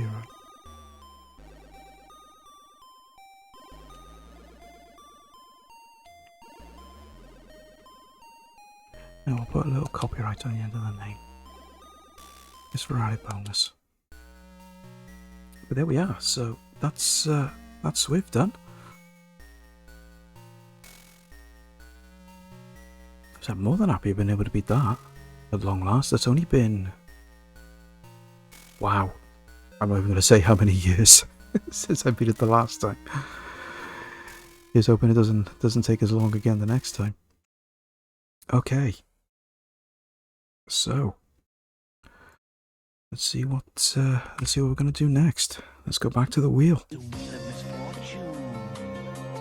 It's a wheel of misfortune.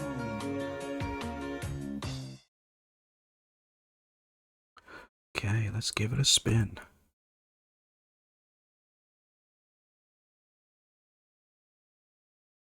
Oh. Ah. One of my all-time favorites. Can never say no to a bit of Midnight Resistance.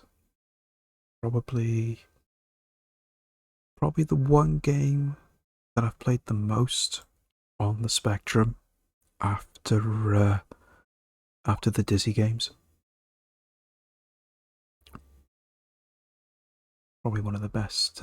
Probably I would say one of the best, but certainly one of the best run and gun games I've ever played.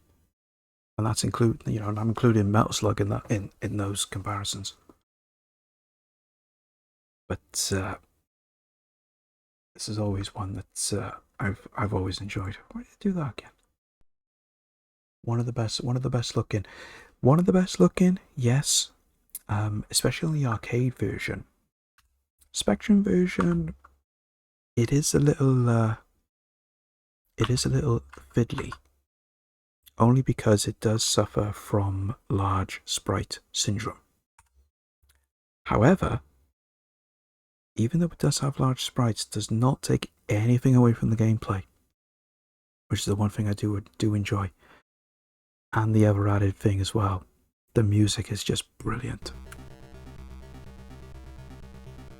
They literally got every single track that was used in the arcade game and brought it over to the Spectrum, which is quite an accomplishment, really, because it's not very often you get that many different music tracks on a Spectrum. It'll only just be one or two, maybe, but they literally got everything. Because what was it? Because about just under a year ago, I actually wrote an article on this. It was for a community newsletter for a community that I was a part of, and a lot of people read the article, and they all said just how well written it was. Because I actually got a little story behind this. At the time, me and my mum were looking at something to get my brother for his birthday. So I said to him, "Oh, should we get in the game?" And she's like, "Okay." So we went down the local computer shop, and there was two games there. One was Last Ninja Remix, and the other was this. So naturally, I conned my mum into buying this. Not necessarily for my brother, but it was more for me. Because I just thought, yes, it's here. I want it. I must have it. As I say, so I'll con my mother into buying it for my brother, and I'll just play it all the time instead. Which I did. My brother played Last Ninja, and I played this. So I was more than happy. But anyway, let's get cracking. So as you can see, you have got the large sprites, but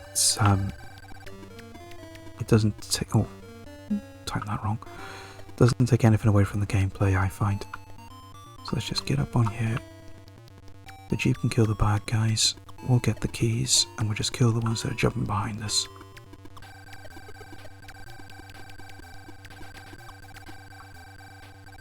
And it was always interesting with the controls for this as well, because the controls on the arcade version are really unique because it uses a rotary joystick in order to move your guy, in order to aim. So the controls are so much more different, and they're so much more awkward. I mean, I never managed to play this in sugar. I never managed to play this in the arcade, but trying to play it just on Handstream using that rotary controls is really, really awkward. And how they managed to do it is beyond me. But thankfully, we haven't got to deal with any rotary controls on this version, or any of the home versions, I don't think. Or probably the exception maybe the Mega Drive. But I'm not complaining too much. What do you want?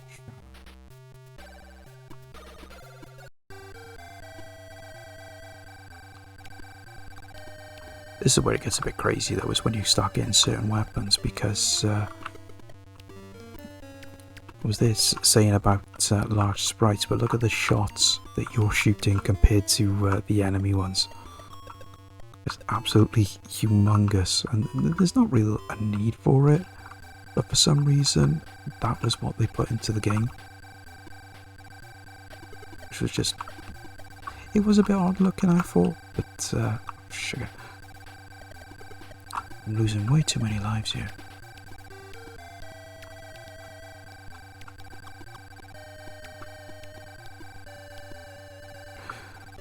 But it can be a little tricky sometimes, especially when you lose a life in a certain part of the level.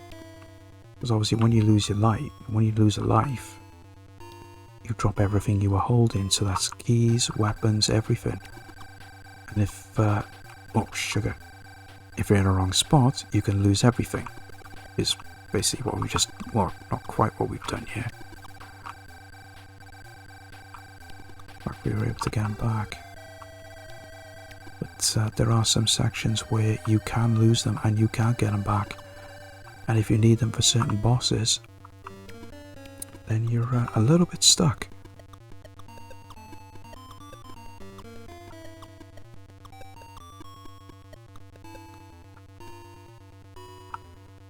Right, let's go through here now. This boss is very straightforward. Just keep shooting your shower pack off.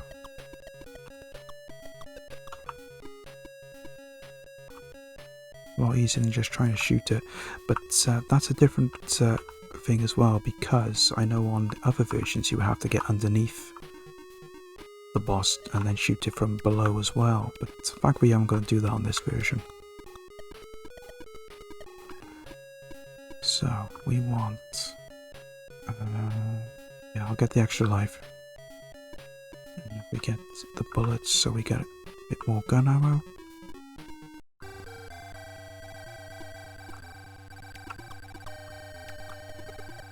We've got to deal with these flying things on this level. Maybe this is the only level we've got to put up with them, because they can be a bit frustrating. We just casually sit here, not get shot. And of course, this is one of the only versions of the game where you can get away with doing this, because on other versions they will shoot you regardless where you are. You cannot avoid the shots just by crouching. Let me go up a couple of these, go up these elevators to the top of this rather incredibly giant tree.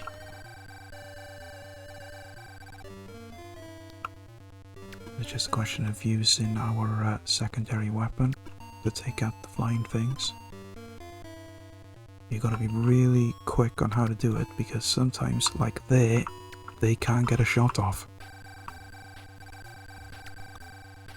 And this is a classic example of what I was saying, where if you lose a life and you lose your weapons, you lose a life here. You lose everything and there's no way to get it back. And that just makes things 10 times worse. See what I mean? Everything's gone.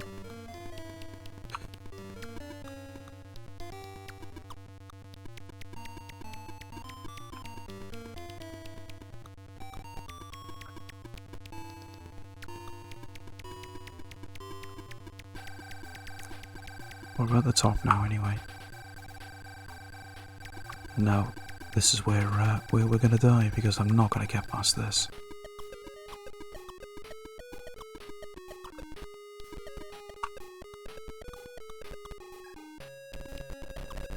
Last life.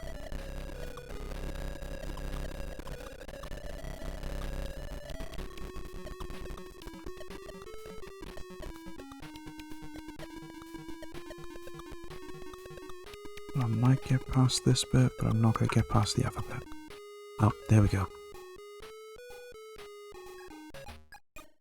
Lost too many lives there. We're going to take another crack at that. Because I do not die on this game. I do not get game overs. The only game over I get is when I finish the game. That's a very rare occasion that I've lost all my lives. And the other thing as well is there's no continue on this either. Because I know there is actually continues on the Amiga version, but they never carried them over to the 8-bit version, sadly. But then saying that, on the Amiga version, I think you only have 2 lives per credit, so I suppose it was understandable that they implemented a continue system.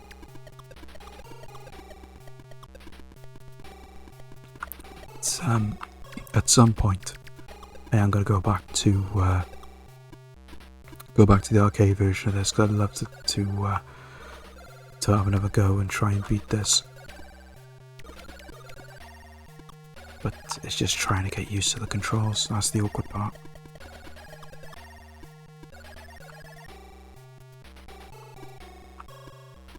No, I don't want that one. Shower. Oh, so I pick it up rather than just run away without it.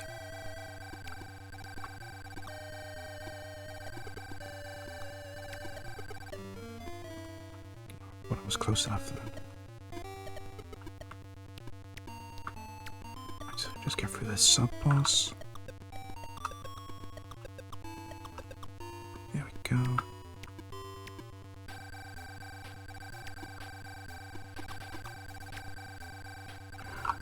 Grab those 2 keys. Then we'll come across the top here. Get that one. Back across the top. Up down here, fire. We'll take those 2 out. Take care of that cannon guy on the top of the ladder, and then we'll back down through this crawling part.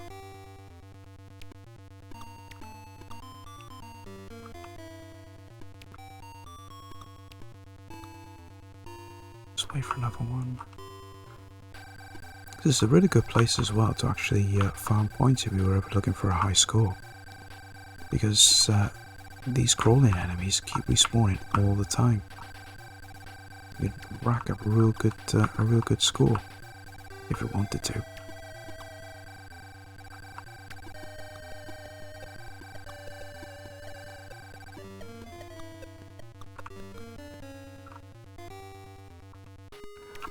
Right, just deal with this quick.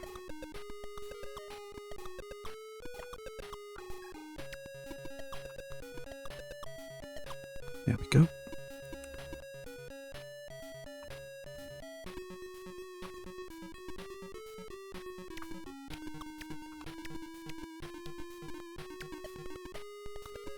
That's that level done. So instead of grabbing the extra life this time, because we're okay at the minute, grab that, restock our ammo, then get the bullets, so we get 999 ammo.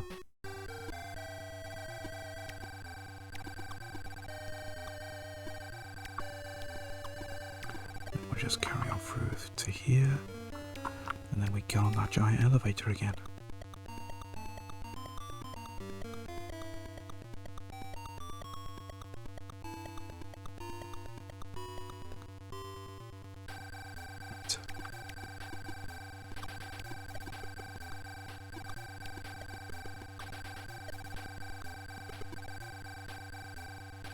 Sometimes I find as well is if you stand and jump, you can manipulate the scrolling a little bit so the enemies will appear a bit quicker, but also you can change the sequence in which the flying enemies appear. Because at a certain point, 2 will appear on the screen at once, and sometimes you'll get a case where it's 1 above and 1 below, or you get 2 above and 2 below, like there. And it just means that you can kind of manipulate it a little bit. If I just point downward and shoot, I can take those bottom ones out then. Then use our secondary fire to take out the ones on the top. We are running a little bit low on secondary ammo, but it's okay because we'll have enough to get through this part, and then we'll be getting a new secondary weapon at the end of this one. Take out these giant saw wheel type things.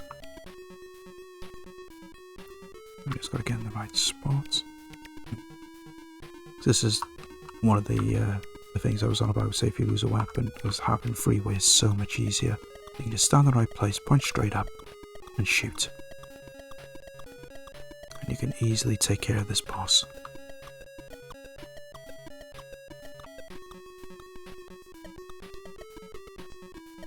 There we go. So now we get a wee missile. We'll pick up an extra life as well. It's on to level 4. This has got a little hidden extra as well. You've got this little waterfall here, and every so often a little fish will appear, and if you shoot it, it will actually give you an extra life. It's a nice little hidden extra. And there's, I think, there's either 2 or 3 of those waterfalls on this level. So it's just a nice little way to get a couple of extra lives. Don't think that feature was actually on any of the other versions I played either, so it was quite interesting that it was only ever on the Spectrum version.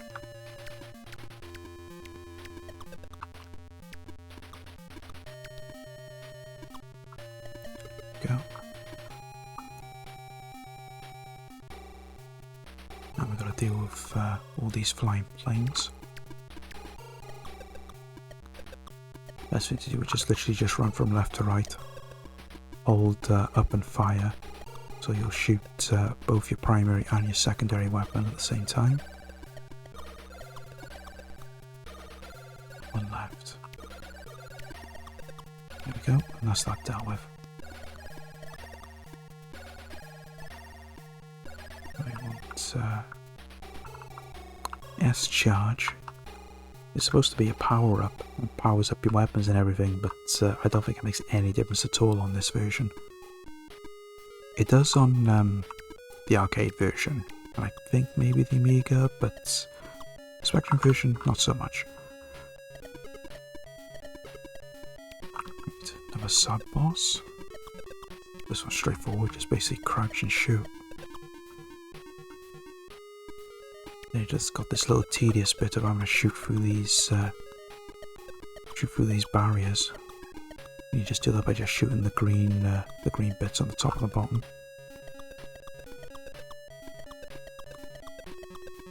So it just can be a little tedious because you've got to get in the right position to shoot them.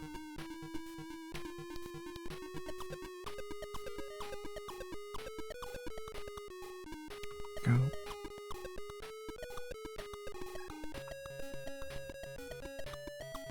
This is another advantage though of having freeway. You can shoot more than one at a time, which is good.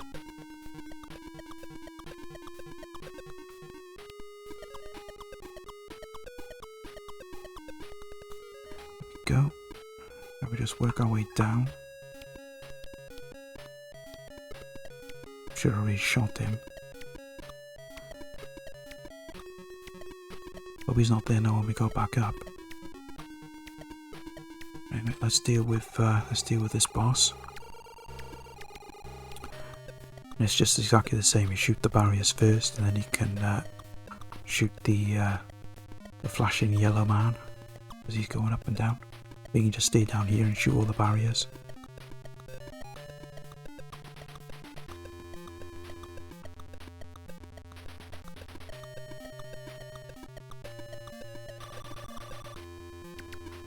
Easily straightforward, or at least it certainly is on this version.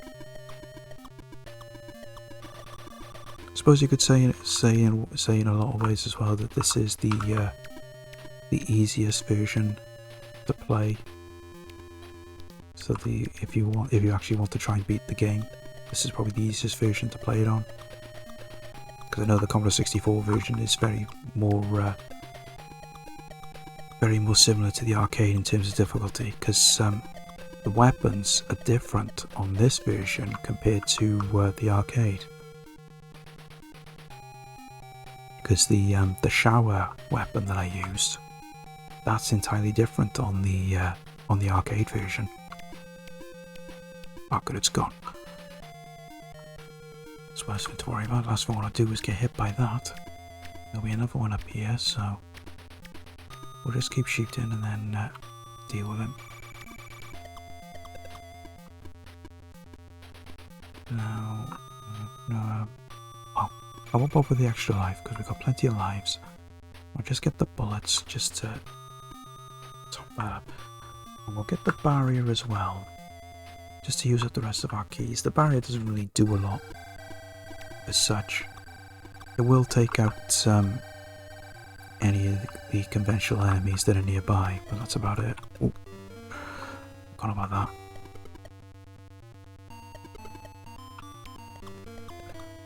So this is a little bit of a tedious part because you've got these wheel things. And you just got to keep dropping down. Take out the enemies here. Then you have 2 of those wheel things. Have more of these type of enemies, and then you have three of those wheels. It's a very short level. There's not really any end of level boss either. So it's a short and straightforward level. Although you do have to be careful sometimes because you can't get caught out, especially by the enemies. They rush you, because obviously they rush you from both sides. So you just need to keep shooting left and right, and just keep moving left and right.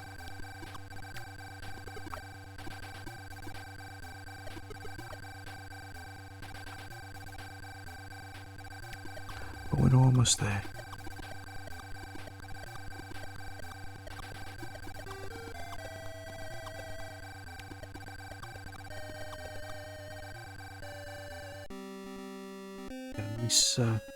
Nice message from the big bad.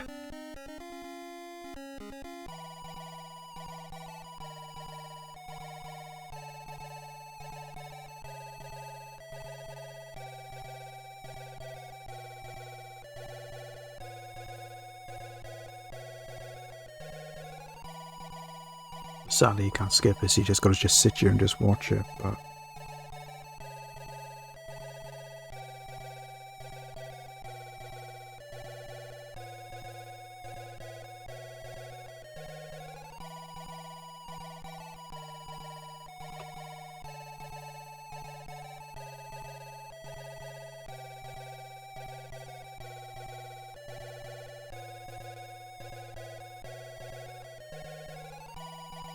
there we are, that's that done. We'll just plow through the rest of this little section here, and that ends the level. We pick up some more homing, just to top that up, and then we can get through to the next level. This level is really straightforward. It's just a couple of enemies, and they're basically just got to destroy a giant boat. It just basically moves from side to side. You just basically got to destroy all the shooting parts on it.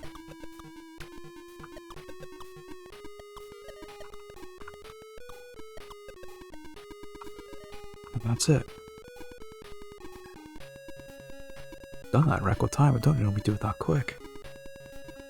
Because I always tend to miss 1 or 2 bits and I just gotta wait for it to come back. There we are. So we just go through this bit, take out a couple more enemies.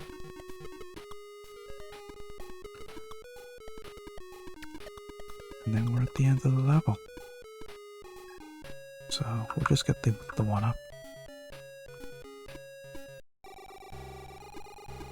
And then we're at the penultimate level.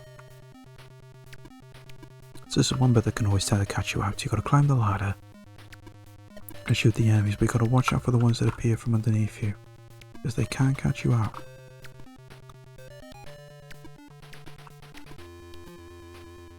See it like there. what I'm doing here is I'm actually going back down. Because sometimes you can get back down here and your weapon can be there. Not in this case. So now we've got a problem. We've got all these lives. And we've got no keys.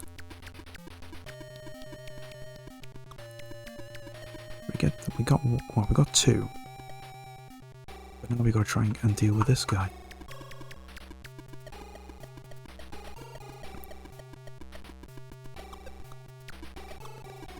It's basically just a question of just shooting him.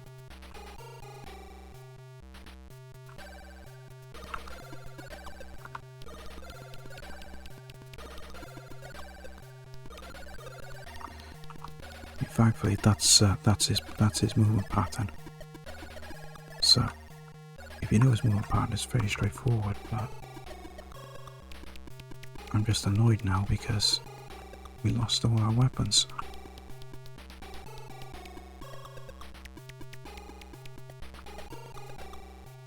So I'm not impressed with that.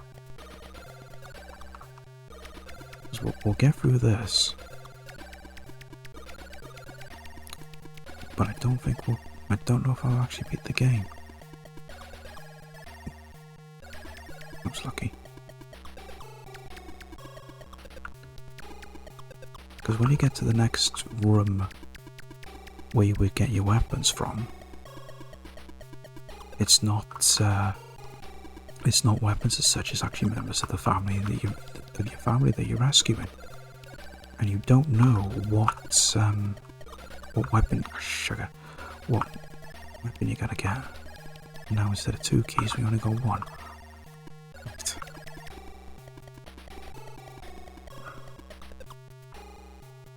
Okay, so we got 2, 3, 4, 5, 6. Okay, chat. This is where I need your help. Give me a number between 1 and 6. And I will, I'll select it then on this one, and then hopefully we'll see what weapon we get. So give me a number between 1 and 6, guys. And I will, I'll see what we get.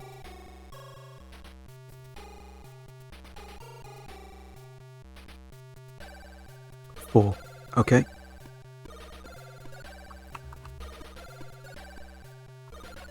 See what we get. Good choice, Daza. Good choice. We can use that.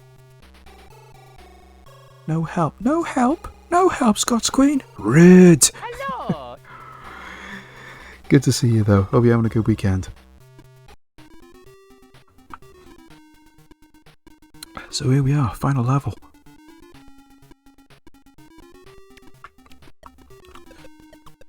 It was very straightforward.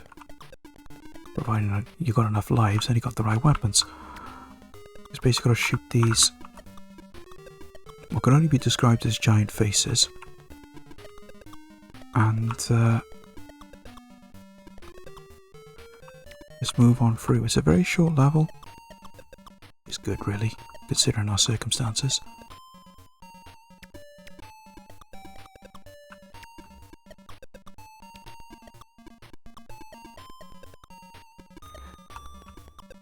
Then we'll just blast through here, and then we're at the end of the game. Big bad.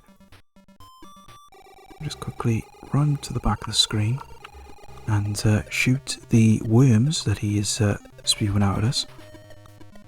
And these giant meatball things, shoot him enough times and he will then turn into a second form, which is basically just a flying brain. And then just keep shooting that, and then we're done. I'm good, just been doing Kitty's room. Alright, okay. I hope it's not been too stressful. I think you've had enough stress that lasts you a lifetime these last couple of weeks. And there you go.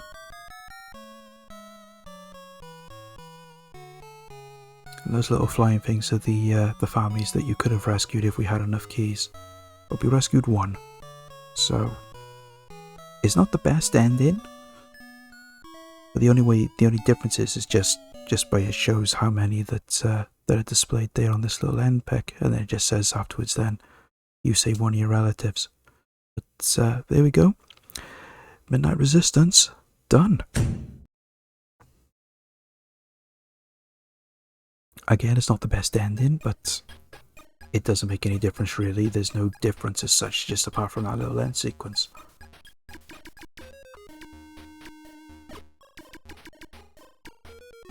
So there we go. That's another one done. So that is 40. How many did I say? 48 now, I believe. Just a few hiccups, but glad we finally get it all done. Well, that's good news. Glad you've been able to finally get through it all. Okay, so I've still got the spreadsheet up actually. Yeah, that's number 48.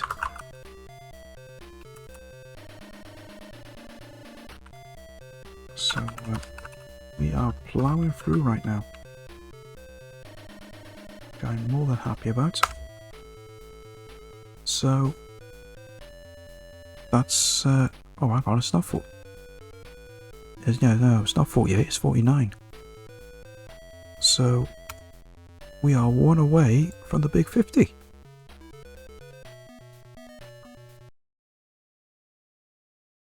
So what's going to be number 50? So the only way we're going to find out is by letting the Wheel of Misfortune tell us. The Wheel of Misfortune. It's a Wheel of Misfortune. Okay, let's spin this bad boy. Let's see what we're going to get. Be rude not to, exactly. Right, here we go.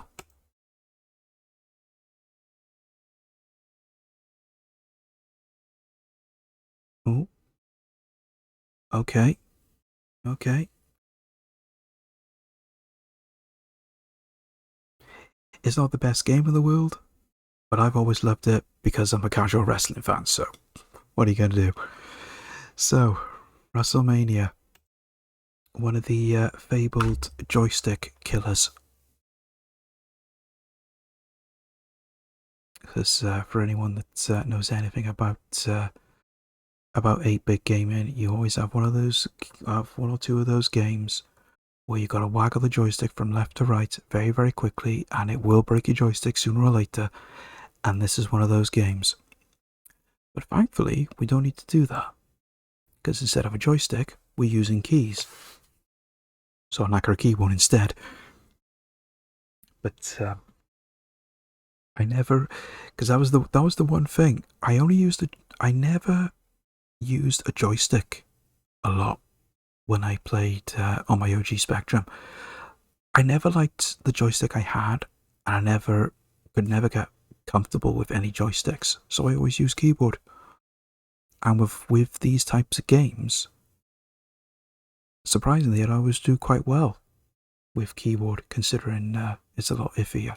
But you know, that was just what I preferred. And I always like this little intro sequence as well, because I didn't even know this was on the actual game until I just let it run through a little bit. And I had the game for a good while before I even knew it was here. Because I knew this was on the Amiga version, but I never saw it on any of the 8-bit versions. Because I played this on the Commodore 64, I never had it on that either, so I was quite surprised.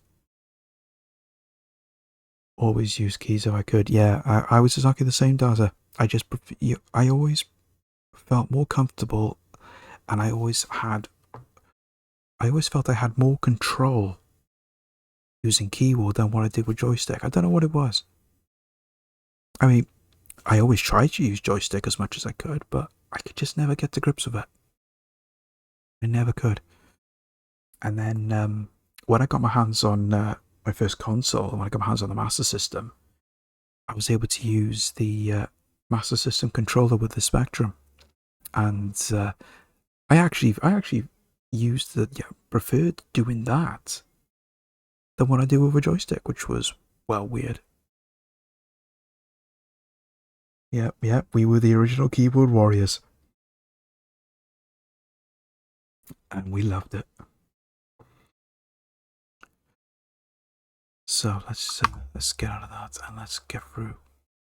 So now, this is the awkward part. We can either as to who we can actually play as. It's either Hulk Hogan, the Ultimate Warrior, or the British Bulldog. So we can either play as a drug-using racist, a drug user, or a drug user. Tough choice, really.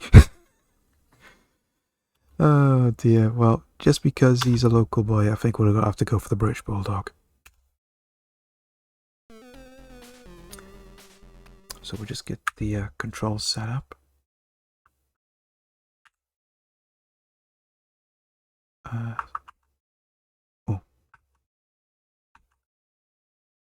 Oh, okay.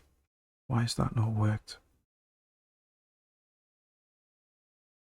I don't know on that what to say. Well, we'll take a quick pause anyway, guys. We've got ads starting up again now, so I'll pop you on a quick BRB, which is good timing because I need to go to the toilet.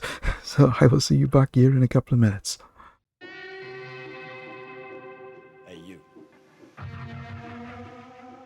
Now, sir, give me the Cyber Razor Cut. A Cyber Razor Cut?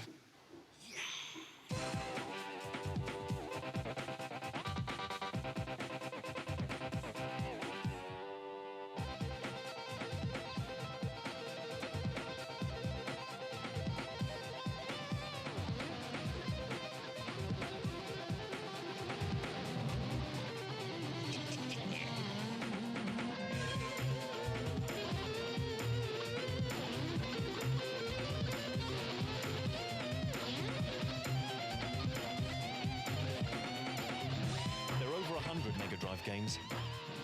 They get faster, they get harder. What are you gonna do to keep up? Next.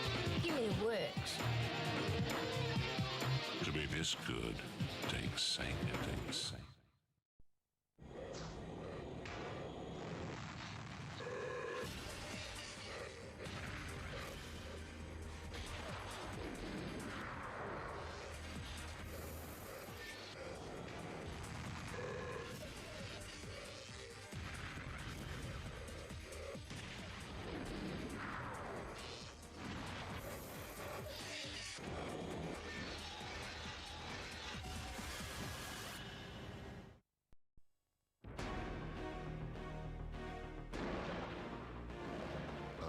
Between good and evil.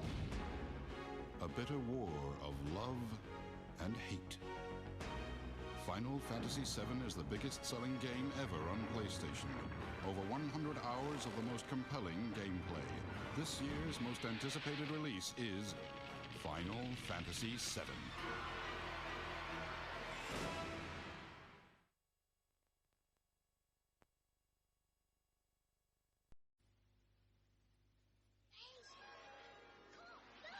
Video game can't test your nerve like Galaxian, whose winged warships attack in wave after accelerating wave.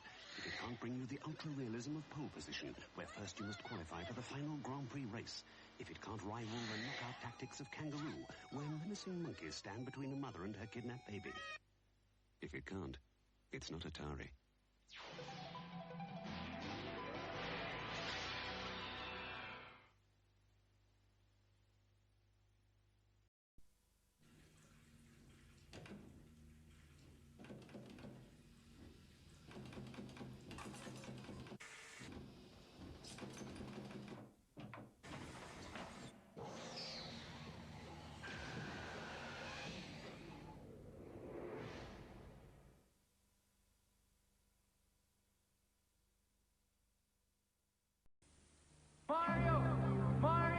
He's back.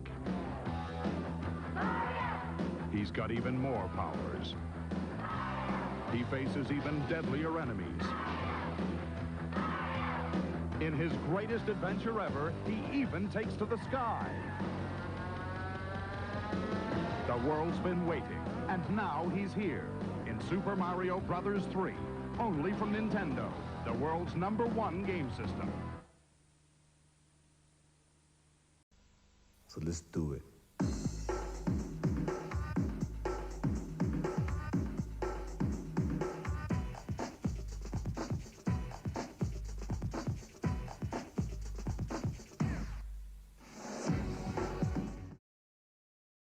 Yes. Okay. So I think I worked out what it is. Yeah, that's why. These I wanted to use wouldn't work. So we need to do that and that. There we go. That's what we want. Right. Let's get into it. Of course, this was the only problem back in the day for this. There was just so much loading involved. Thankfully, we haven't got to deal with that. You might be big, you might be strong, you might look good, but you just ain't perfect. Really.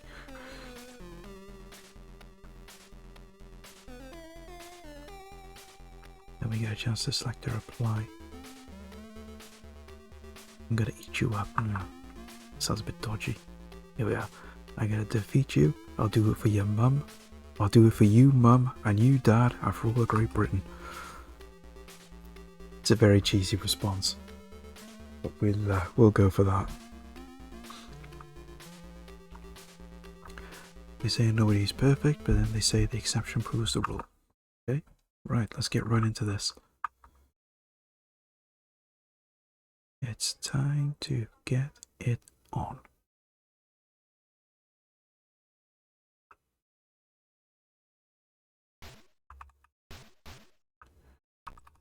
We can hit him with a couple of drop kicks till he eventually moves out the way.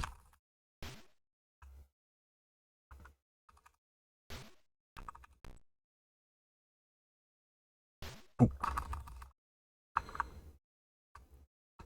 You can only hit him with so many drop kicks, and then eventually he'll move. And then of course you can do this then.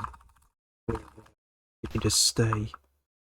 You can stay on the top rope, and you can catch him out with a couple of drop kicks on the top.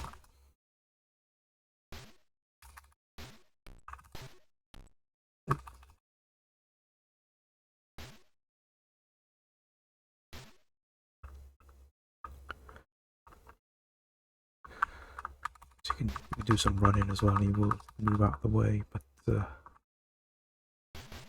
that's the easiest way you can do it. Bit of a cheesy way of doing it, but it does work.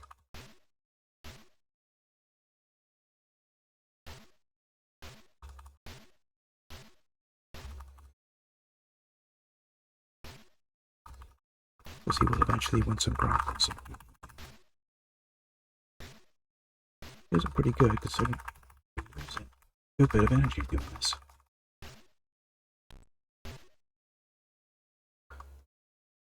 Not gonna have all my energy back now. We'll get to the second match, unfortunately. Oh, we can get through this.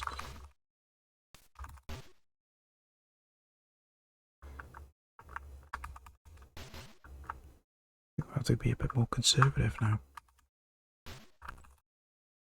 Me too.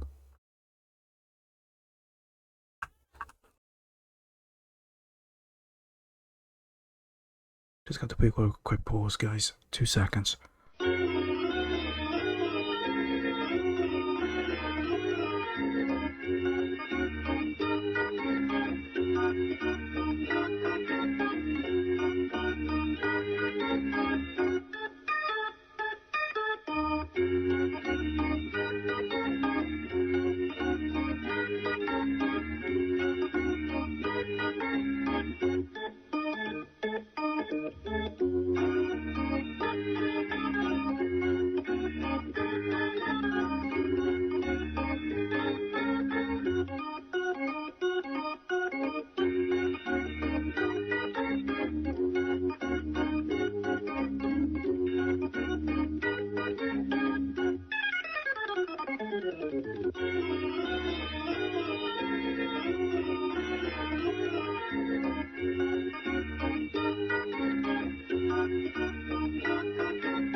Okay, that's weird. Why has it done that? Oh, no, why? It's because I paused it. But it's done pausing now. It should come back. Yeah, that's better.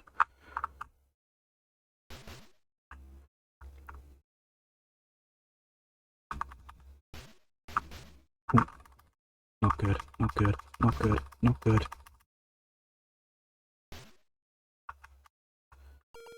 Hope this is enough. Yes. That was close.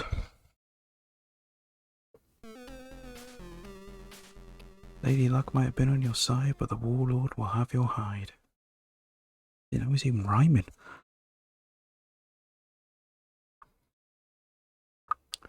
The problem is, you know how we're going to get through this next one.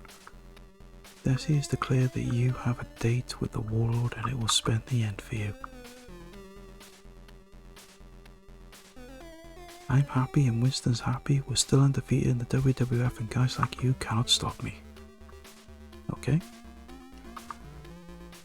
Everybody knows that I am the most powerful warrior in the WWF, so after I've been victorious, you will only be remembered as a casualty of war. Really got away with words, these guys, haven't they? Not got a lot of energy though, that's the only problem, so we're going to have to be really, really careful.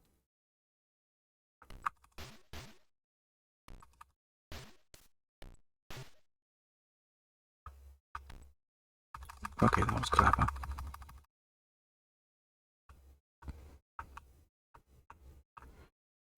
We'll just do what we've done before.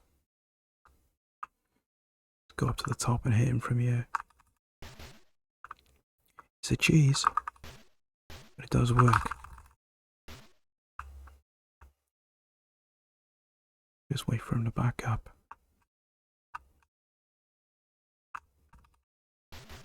There we go.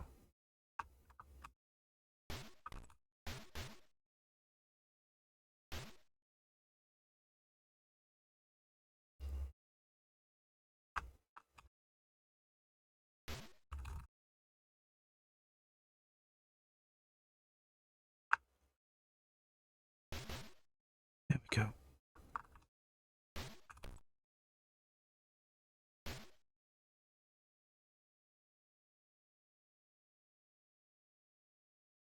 It's got to be a bit more conservative and make sure everything is spot on.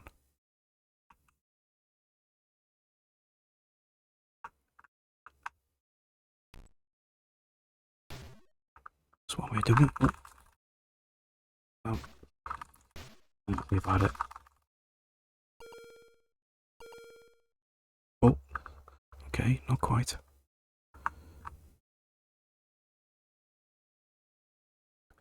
Go back. Okay, stay there.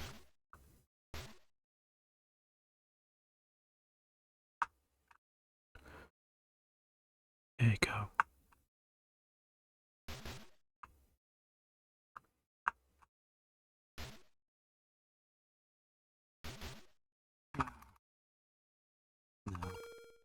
No, he's got us. Oh, okay, maybe not.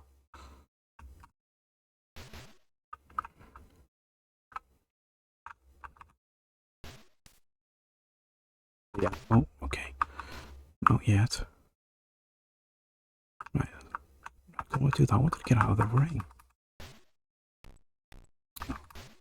Oh, God. Okay, now we're in trouble.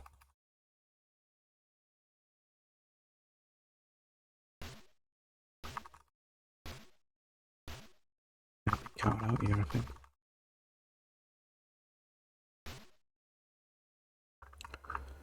Or maybe not.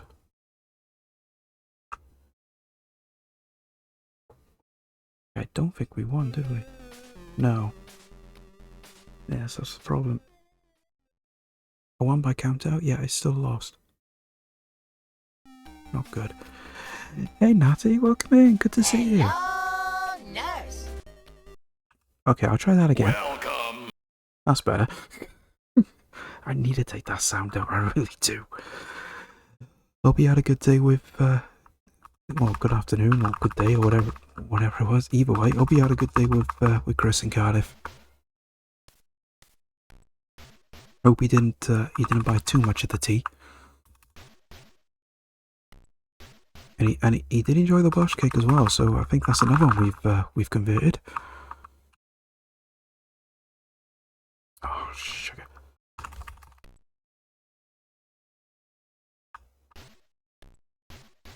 There we go. Yeah, it was Lash. Ah, good to hear it. Yeah, a jam Welsh cake. Nice. Never been that overly keen on the jam ones. It's they're okay. They're okay if you wanted something different. I always tend to just to go for the just to go for a traditional one. I did try chocolate chip one once. That was weird.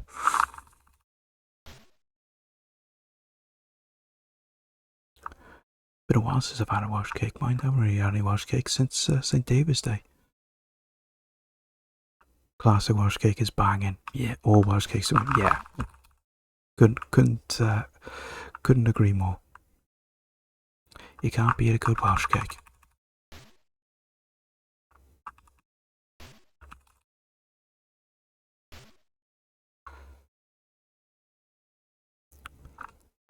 Let's get up here.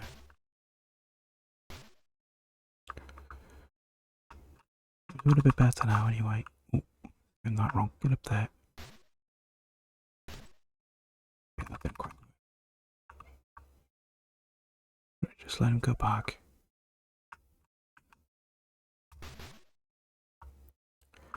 It's a little cheese of a strategy, but it does work.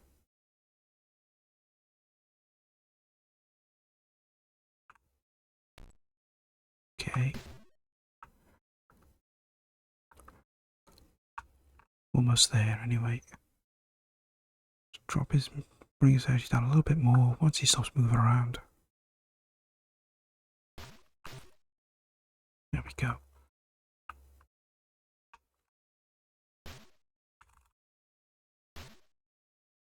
Right, let's see if that'll be enough. Yes. Okay, that's the warlord dealt with. You may have won this bar, but the war is far from over. I will be once I finish the game, don't worry.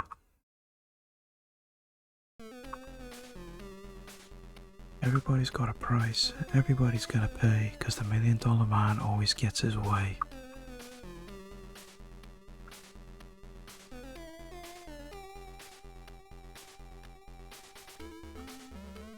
No, that's not the best of responses. Have they got anything better?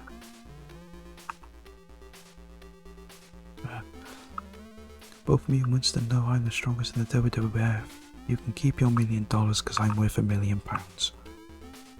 Well, my money is real money, and I've got more of it than you have got talent. And technically speaking, £1 million is worth more than $1 million, if you believe the exchange rate. I believe it was back then too. I mean, this came out, what, 1991, I think?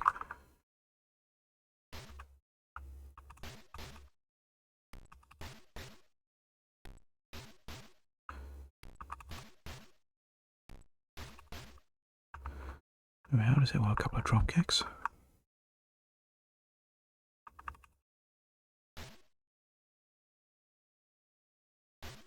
Okay, that didn't work.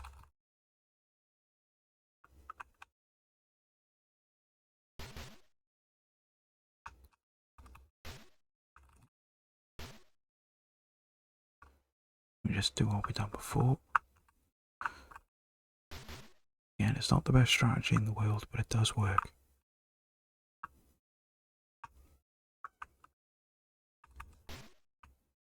At the end of the day, certain games there is a strategy to it.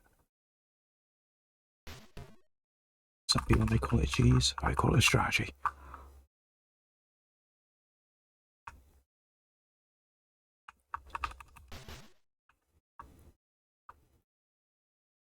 Back up. Just a shame there's a lack of sand in this. we just got basic sounds.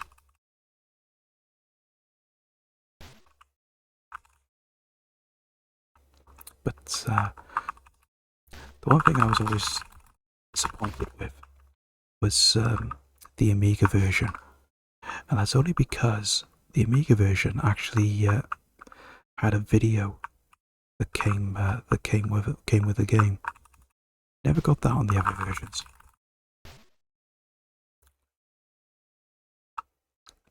So I don't know what was on the video as such.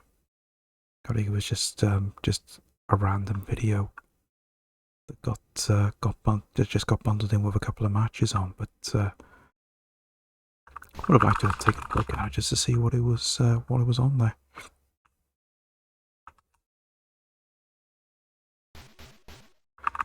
It's not very often you would get games back then that would come with like a free video or anything like that.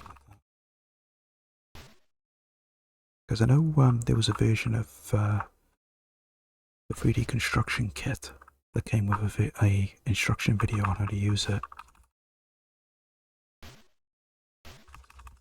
But there might be one or two other type things where you've got like a video or something with it, or a music CD or anything like that.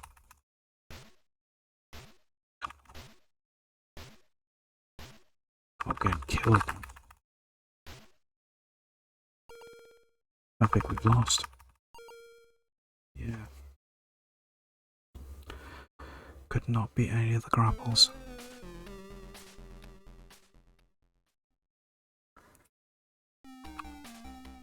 Okay, 2 credits left.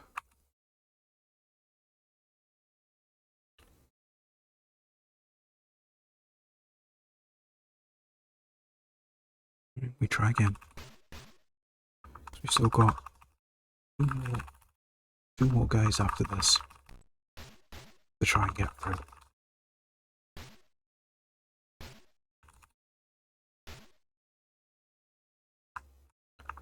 I think I would just have to go through the cheese method again. But at least you get hit with drop kicks when you're outside the ring. So this is a good way to bring his energy down.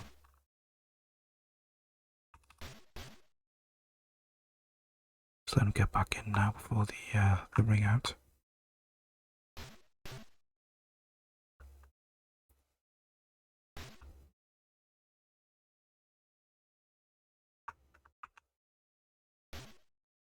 Just do what we've done before.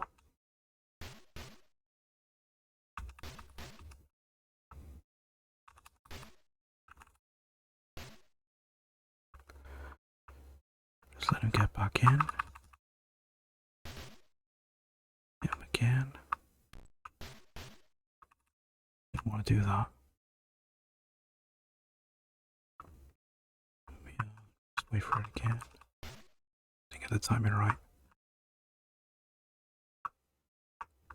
Drop down. Don't do it.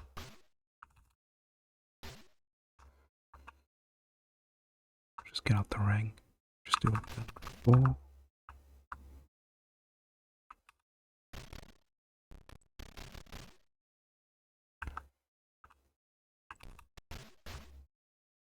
So get his energy down real nice now.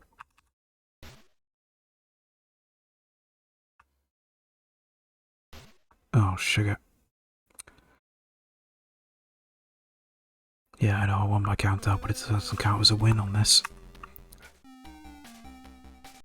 That was our final credit too. Not good.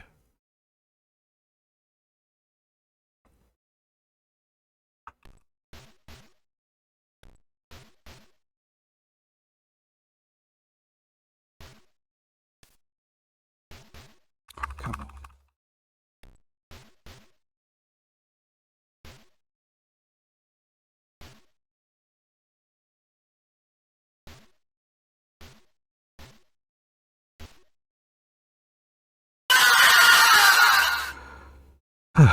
Thank you for that, Joey. So that's the problem when you do Spectrum games. It can be so quiet and then boom, someone will drop one of those on you.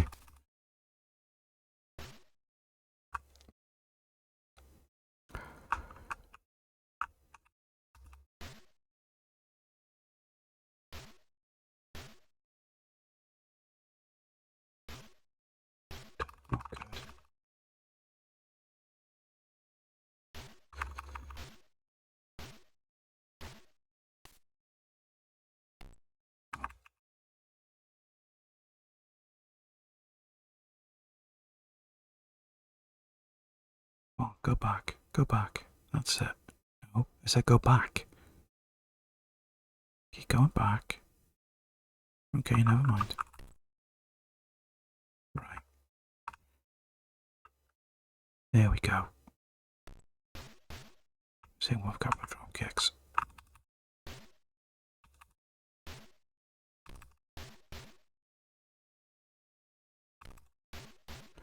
Right, let him get back in the ring. Last thing I want is another countdown.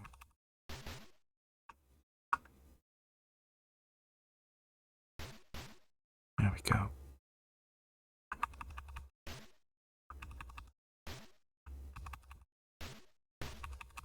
Holy, let's swine.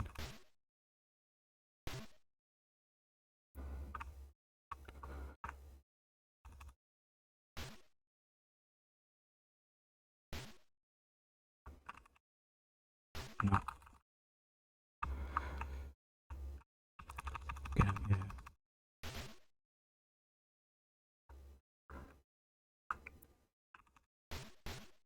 Shame they haven't got a steel chair or anything out here you can pick up and hit him with. Because they got that in the Amiga version. Not good.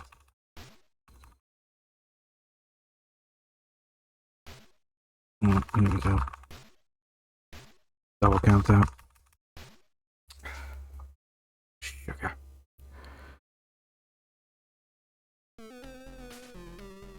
Kinda glad that's over, my arm's killing me. Oh, too many, Oh, we got one more. Oh, okay. Oh, that was our final credit.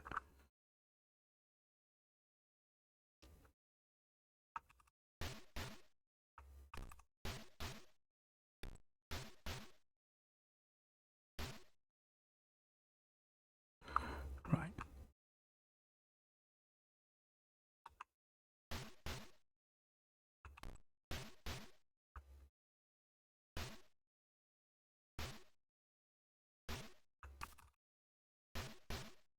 There we go. Stay in this place. Oh, sugar. And then don't pay attention on the time. That was my own fault. Just annoying that you can't win by count out. You've got to pin him. Oh well. No, I tried. I can normally do that. It's not very often I don't beat that game. Okay. We'll come back to that another time. For the time being, let's carry on. Let's go back to the wheel and let's see if we can get something else. The wheel of misfortune. It's a wheel of misfortune. Just want one game to beat now to hit the big 50. So here's hoping it's going to be one of these.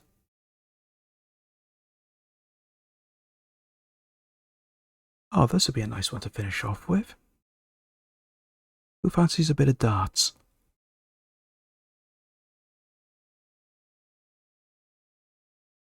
Can never say no to a bit of a quirky darts game.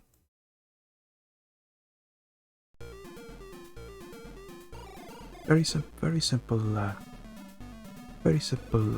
game. It's just basically darts. But it's a good one too. It is a simple control system as well. Basically, you just control a hand, and then it just moves. The dart itself moves up and down depending on the height.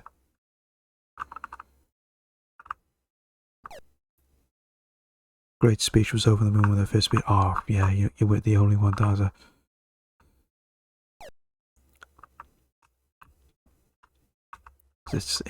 I mean, it may seem a little bit slow just when you're doing the phone the dance and everything, but it's so good.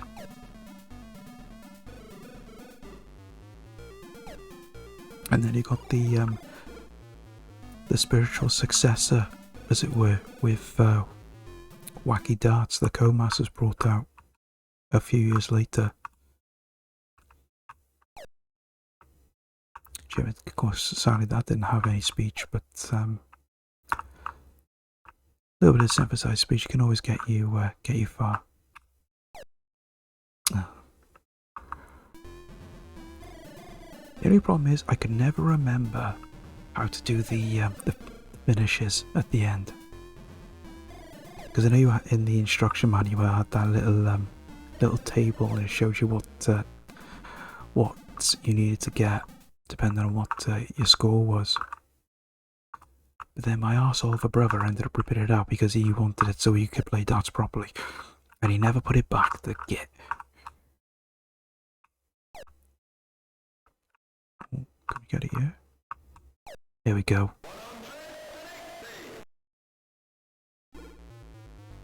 Especially as the last player doesn't miss, he'd have died out. Yeah.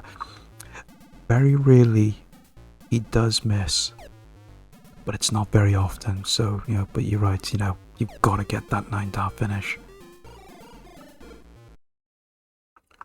But at least on the final guy, you only got to win one. You only got to win once, whereas all the rest you got to win twice. There we go.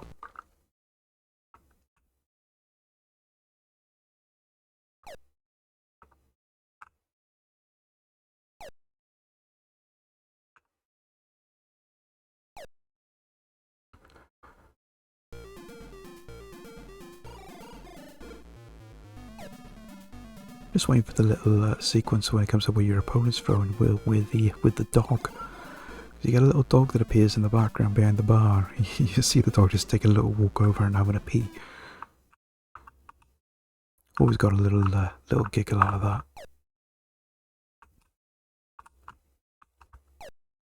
The important question being, of course, who let the dog in the pub in the first place?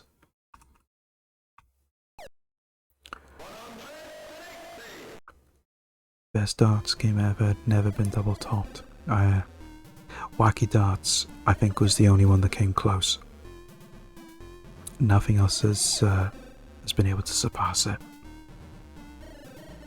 The only thing I didn't like with Wacky Darts was the control system was too erratic.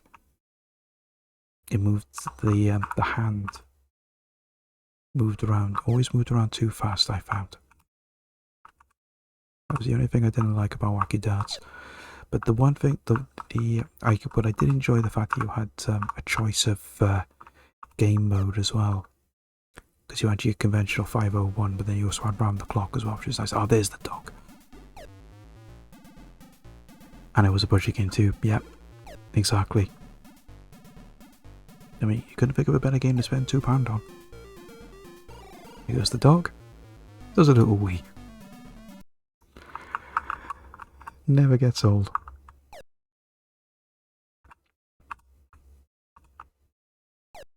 Oh, not quite. Oh, okay. Alright, because he can't. He's a bit still behind. Do it on this next row and we'll be good.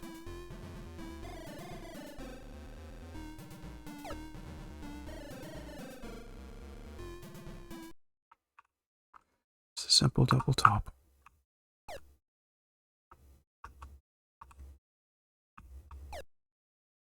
Well, he says simple. That's better. Devious Dave. Do we know a Devious Dave? Probably best that we don't.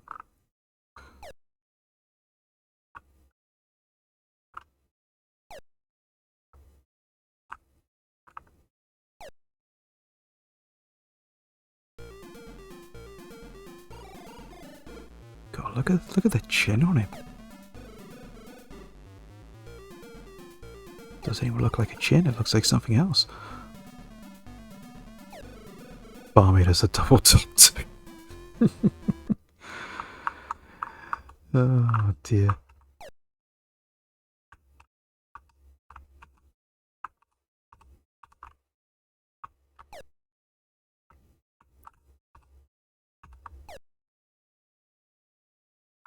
Well, that would have been Travel 20 as well.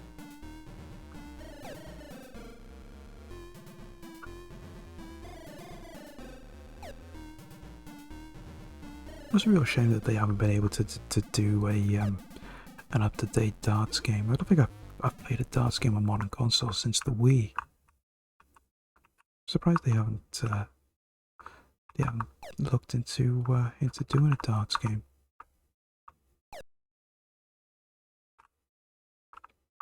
Especially if they did it in VR.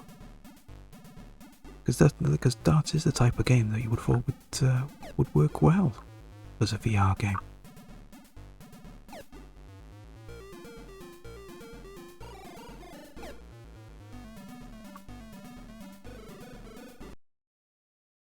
Get this spot on now. That didn't work. 101 for 2 darts. Don't think I'm gonna be able to do it. Multi-1. No. Right, let's go treble 19. Okay, that didn't work either. He's probably got me here. He might miss, we might be lucky. Yes. Right, he needs 49, I still need 121.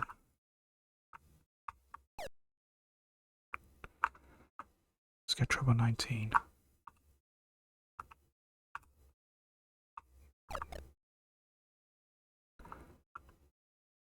So I need 41. Is it? No, it's not 41. 77. 51. Yeah. Okay, let's go treble 18 then. Hope he misses. Oh, okay.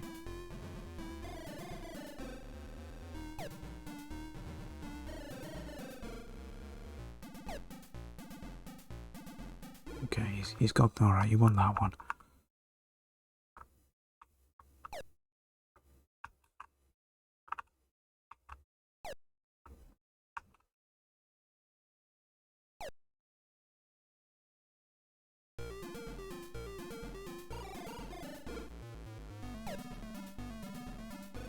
So even though you think the controls look so easy and so straightforward, it's not as easy as what it can be. And there goes the dog again for a woogie.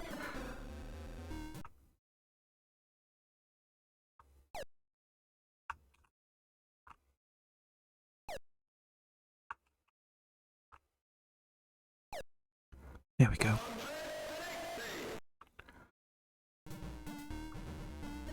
I should get a soundbite of that. I'll put it on Redeem maybe.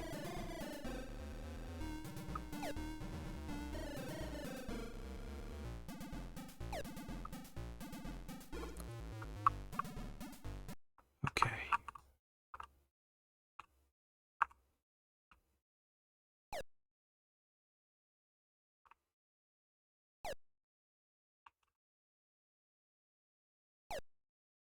Look at that.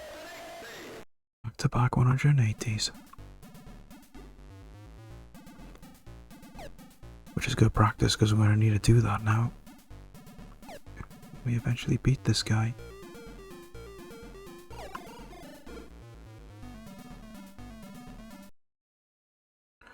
Okay, 41. Single one, double top.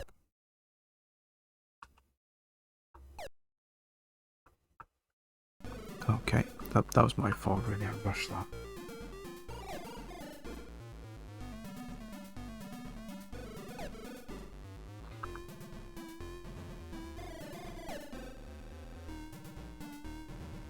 Okay, we'll get it this time. Eventually. Come on, you're rushing now. Oh, come on. He's got to win now, isn't he?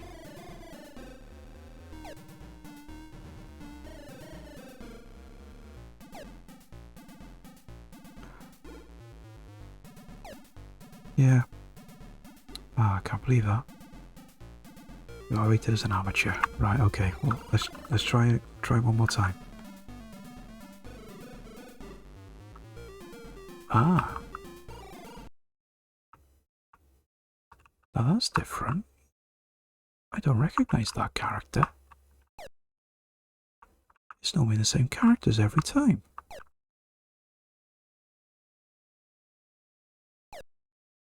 Who's this guy then?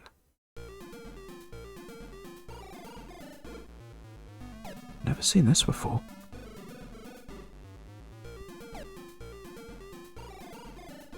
It's always just been the same three characters every time.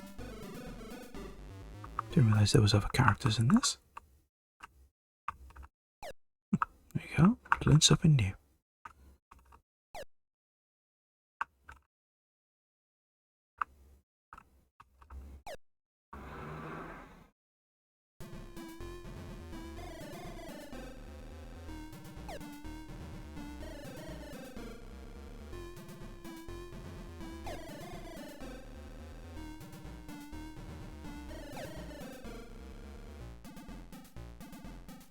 Okay. A nice 180 here now. Now set us up nicely for a finish.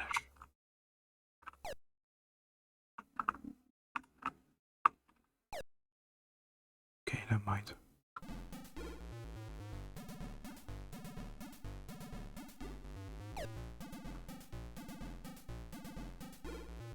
Still miss now. There we go.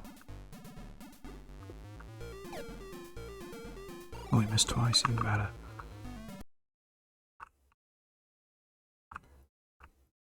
Right.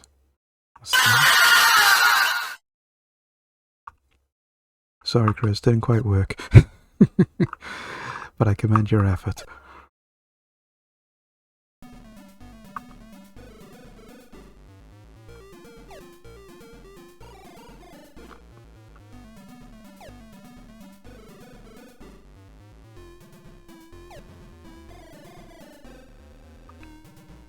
Okay, treble 20 should be enough for this. Okay, maybe not. Okay, that's fine. Just get a single 20 and double top.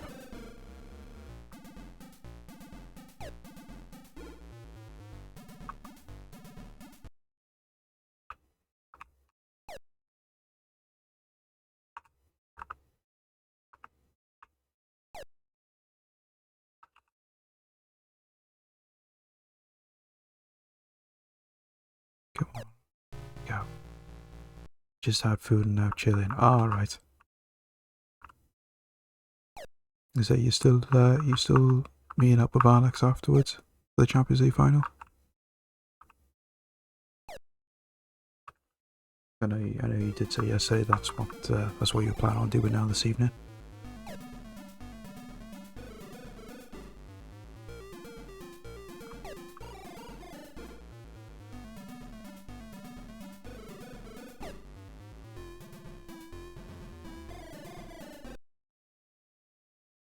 Come on, that's okay. Never mind.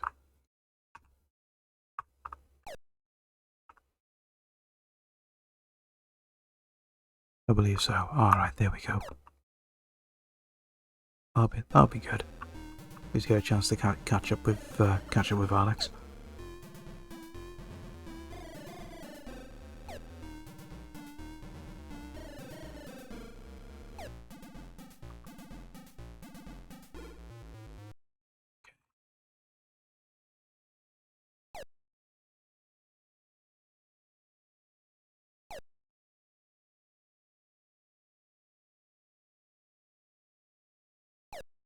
There we go.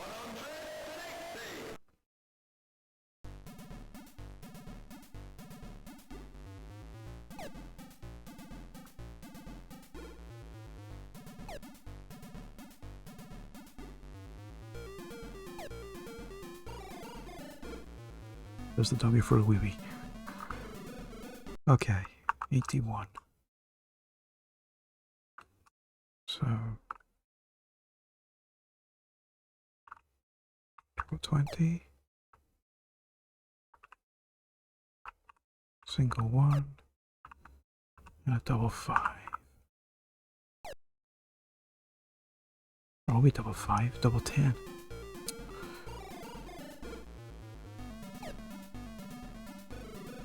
Tell my maths is on point.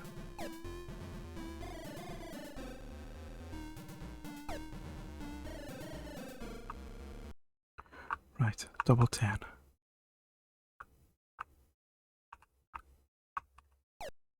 There we go. Oh, okay. Right, double 5. There we go. Right. Devious Dave.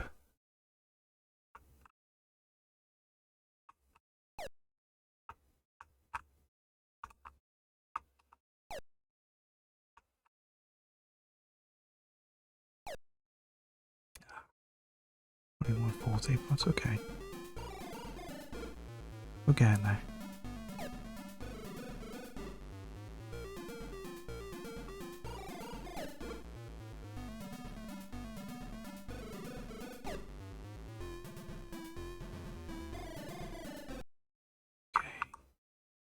Just get it in the right place now.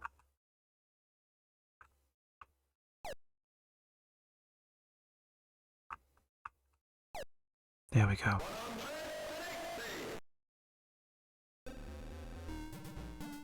It's got to be so spot on with these now. Little puts in a bit of good practice now for the last bloke, providing we get past this guy.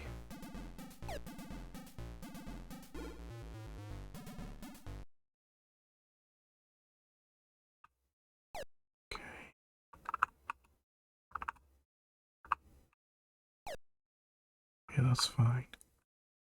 Draw 19. Okay, never mind. 82. Okay, that's fine.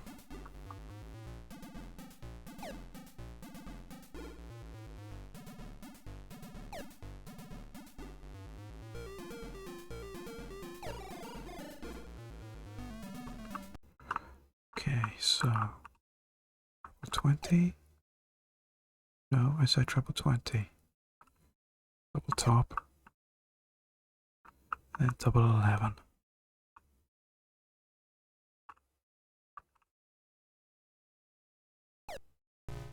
There we go.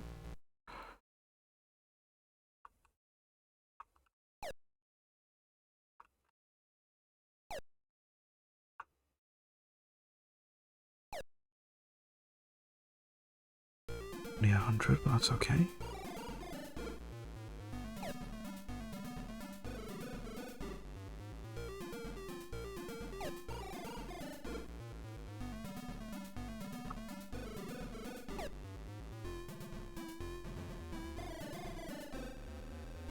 Never get over that little animation of the dog. I still want to know who let him in.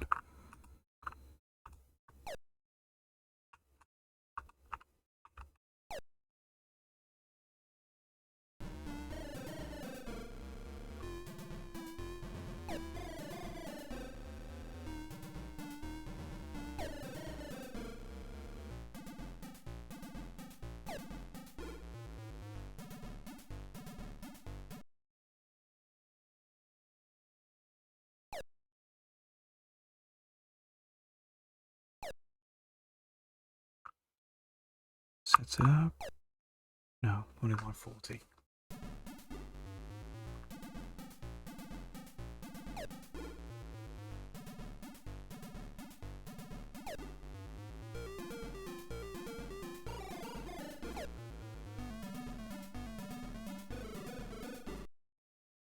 It's 121. Treble 20.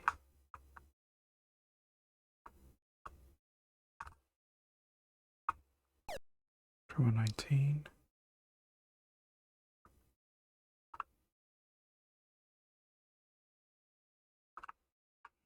Should be double 2. Okay, because not quite there.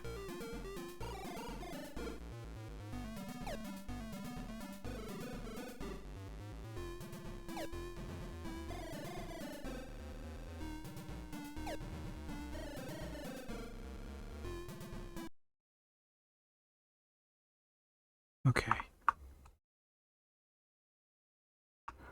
Double one to take it. There we go. Right. Now comes the hard part. Getting a 9-star finish against this guy.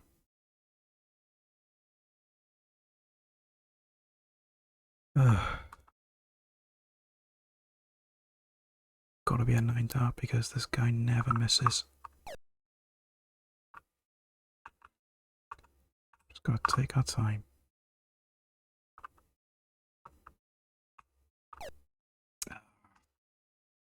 Done it already.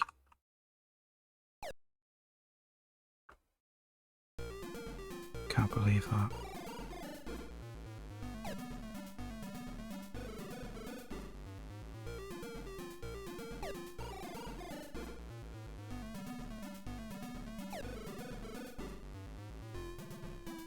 Showbiz you like it's landed in books. And nothing in this game for a 2 and a red. Welcome in, Lomax. Good to see you.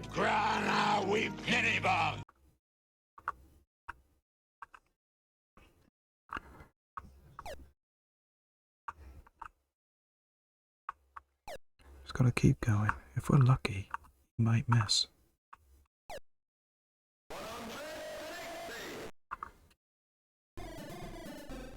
If we're lucky, you'll miss. At least we can hope.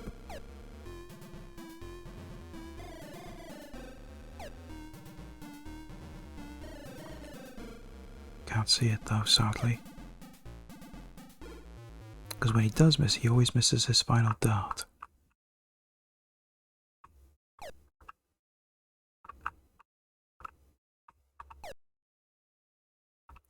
Right, go for trouble 19.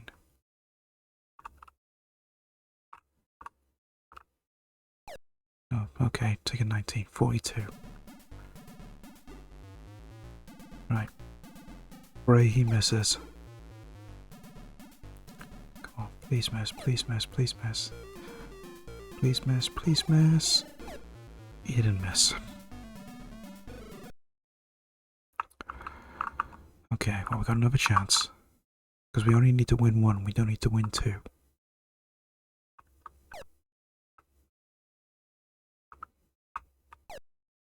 Ah.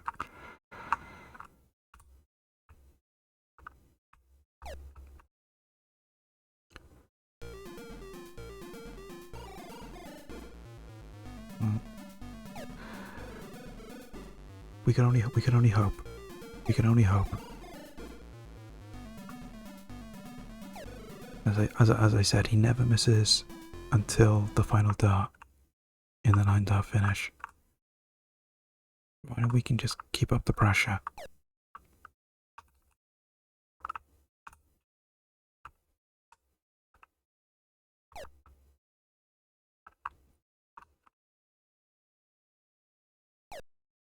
Oh, no. Bottled it. Absolutely bottled it.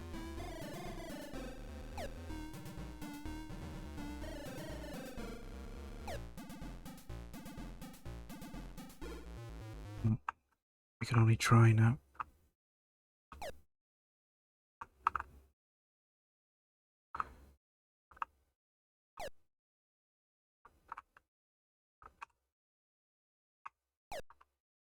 No. No. Definitely can't do it now.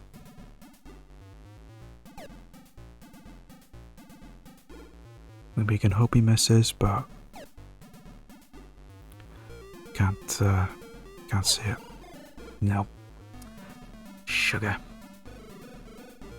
But we got a red hot rating. Okay. We're going for nearly 4 hours now, so we're going to try one more time. Limp wrist Larry. I'm not even going to even think about why he has a limp wrist, to be perfectly honest.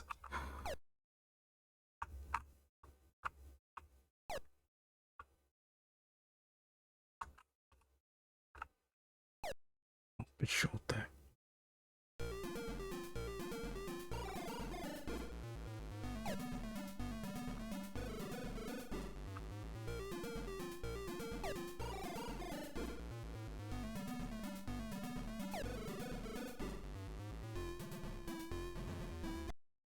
Okay. Just need to get this lined up.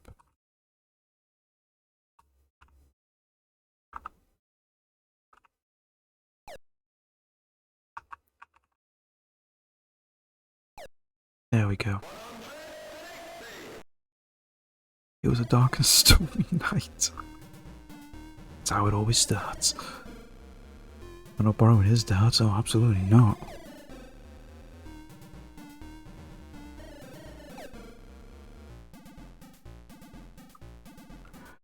Okay, 181.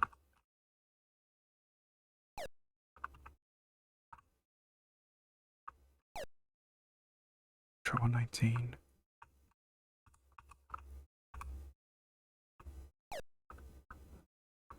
Yeah, double 2 finish.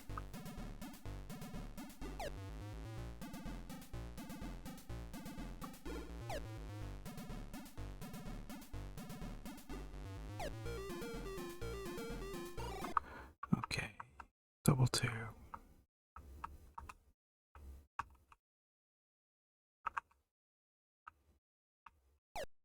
There we go. Oh, okay. Sure that was in there then.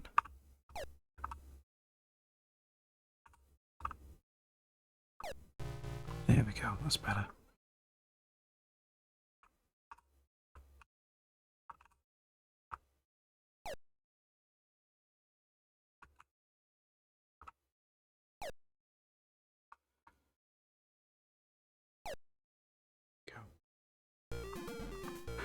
Right. Ever so slowly getting there.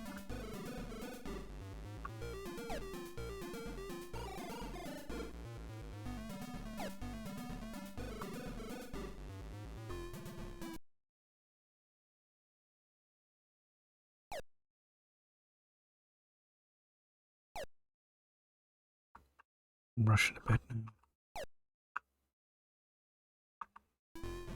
We just to put this score down more than anything.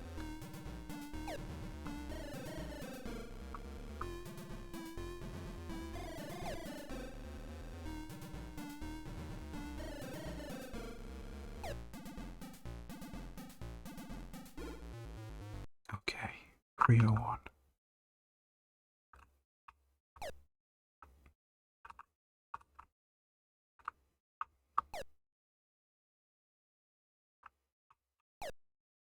Go.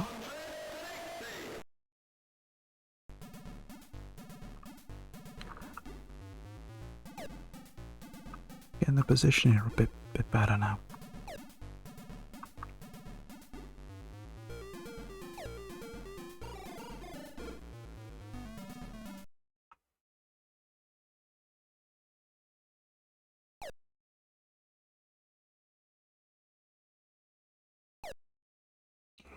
Okay, a little bit off there. It's better. Oh, yeah. That's what I get for not paying attention.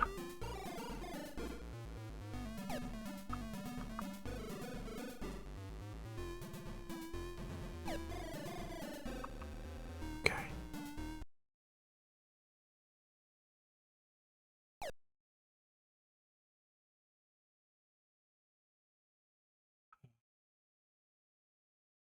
$61 I need. Arc check, yeah. Oh no, that won't work. So it will work if I get single 11 and bull.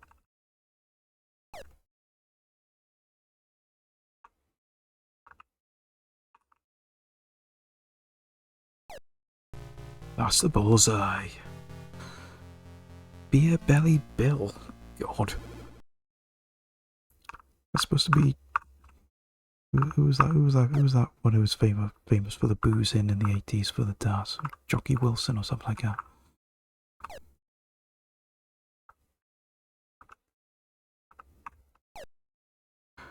Would you like to gamble everything you want for a chance to win tonight's star prize? And what are the odds it'll be a speedboat? We remember those star prizes from Bullseye. It was either a caravan or a speedboat. We just snooze those odds. we'll this won't take us too long to do now. So the worst start prices ever. I know. And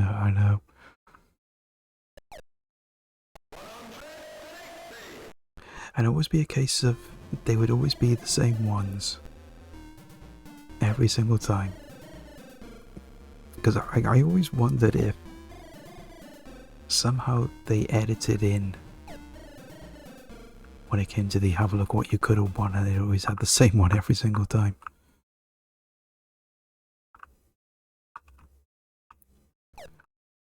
And then they want stuff like a toaster and a walkway. I know. But then sometimes... Oh, sugar. I remember one time they actually had a Spectrum as one of the prizes when they were doing Bully's Prize Board. Because it was around the same time that the computer game of Bullseye got released. So obviously they had to fit it in there some way of part of shady advertising.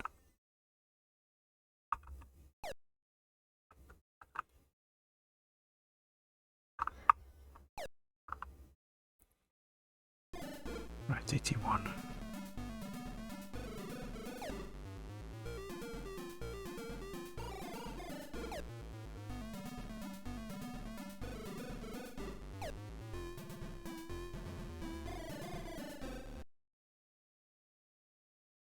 The Game Boy, yes. The Game Boy, yeah. They never gave away a SNES or a Mega Drive. It was either a Spectrum, an Amstrad, or a Game Boy. Spared no expense. Right. 777.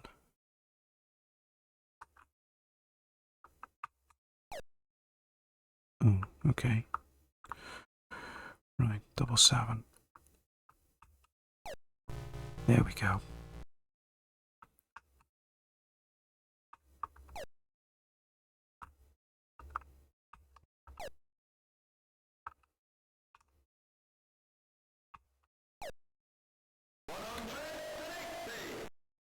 Yeah, that's true. All the good prices did go to Bruce Forsyth.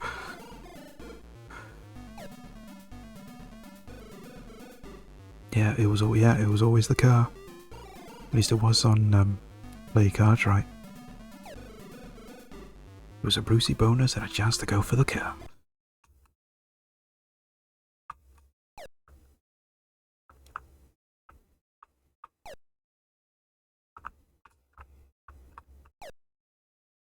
How did I miss that then?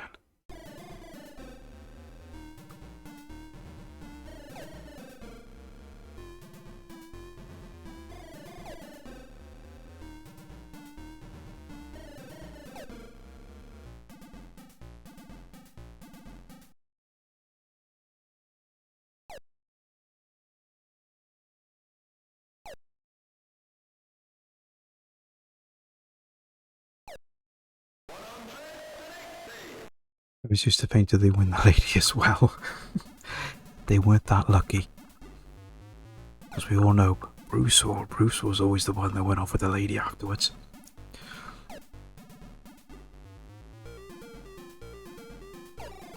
We know what he was up to. When I was really young, I thought people won their wives in a competition.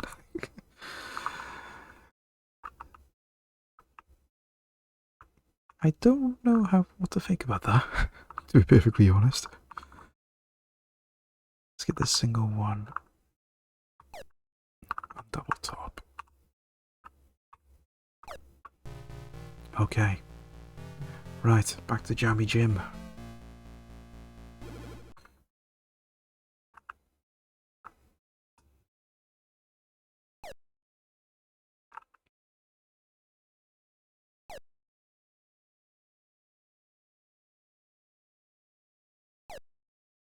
Okay. My uncle was a spanner and told me that. Oh dear. I believed it for like 2 years. Oh god.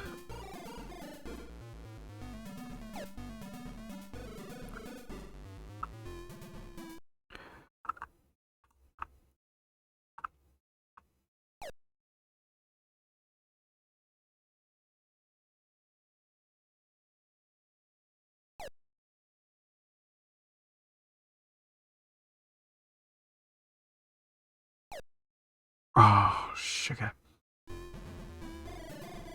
We thought that was gonna go.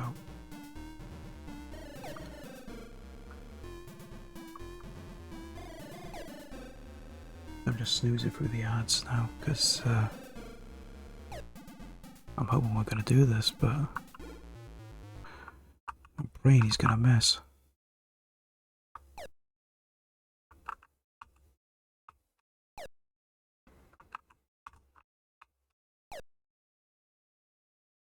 Oh shit, yeah, of course. My fault, I should have gone for treble 19. Not gonna be much difference now if he misses. Which he didn't. Right, one more attempt.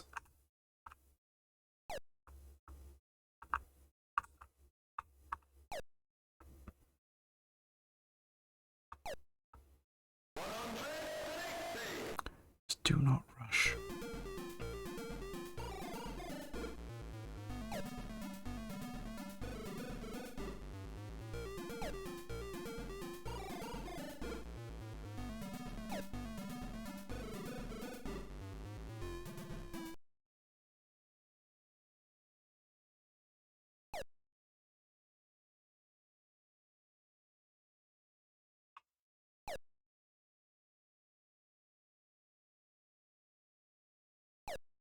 Ah.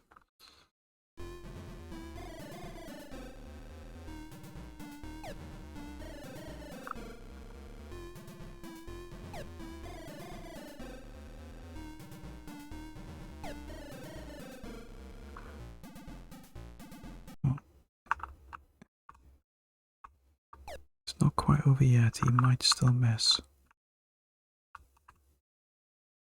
No guarantees he will, but we can always hope.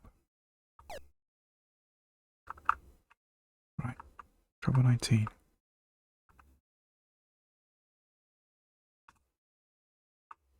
Oh. Okay, we'll just leave it double top.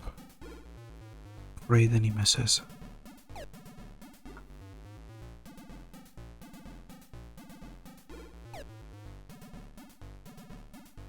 Come on. No. Sugar. Oh well. Oh, we tried. We tried. Wasn't to be this time. But there we are, but we can take heart in the fact that we've now beaten as many games as DJ has. So I'm happy with that at least. And I think that's a nice place to call it for this time. So this lets me to say is a big thank you for everyone that's come and hung out this afternoon / evening.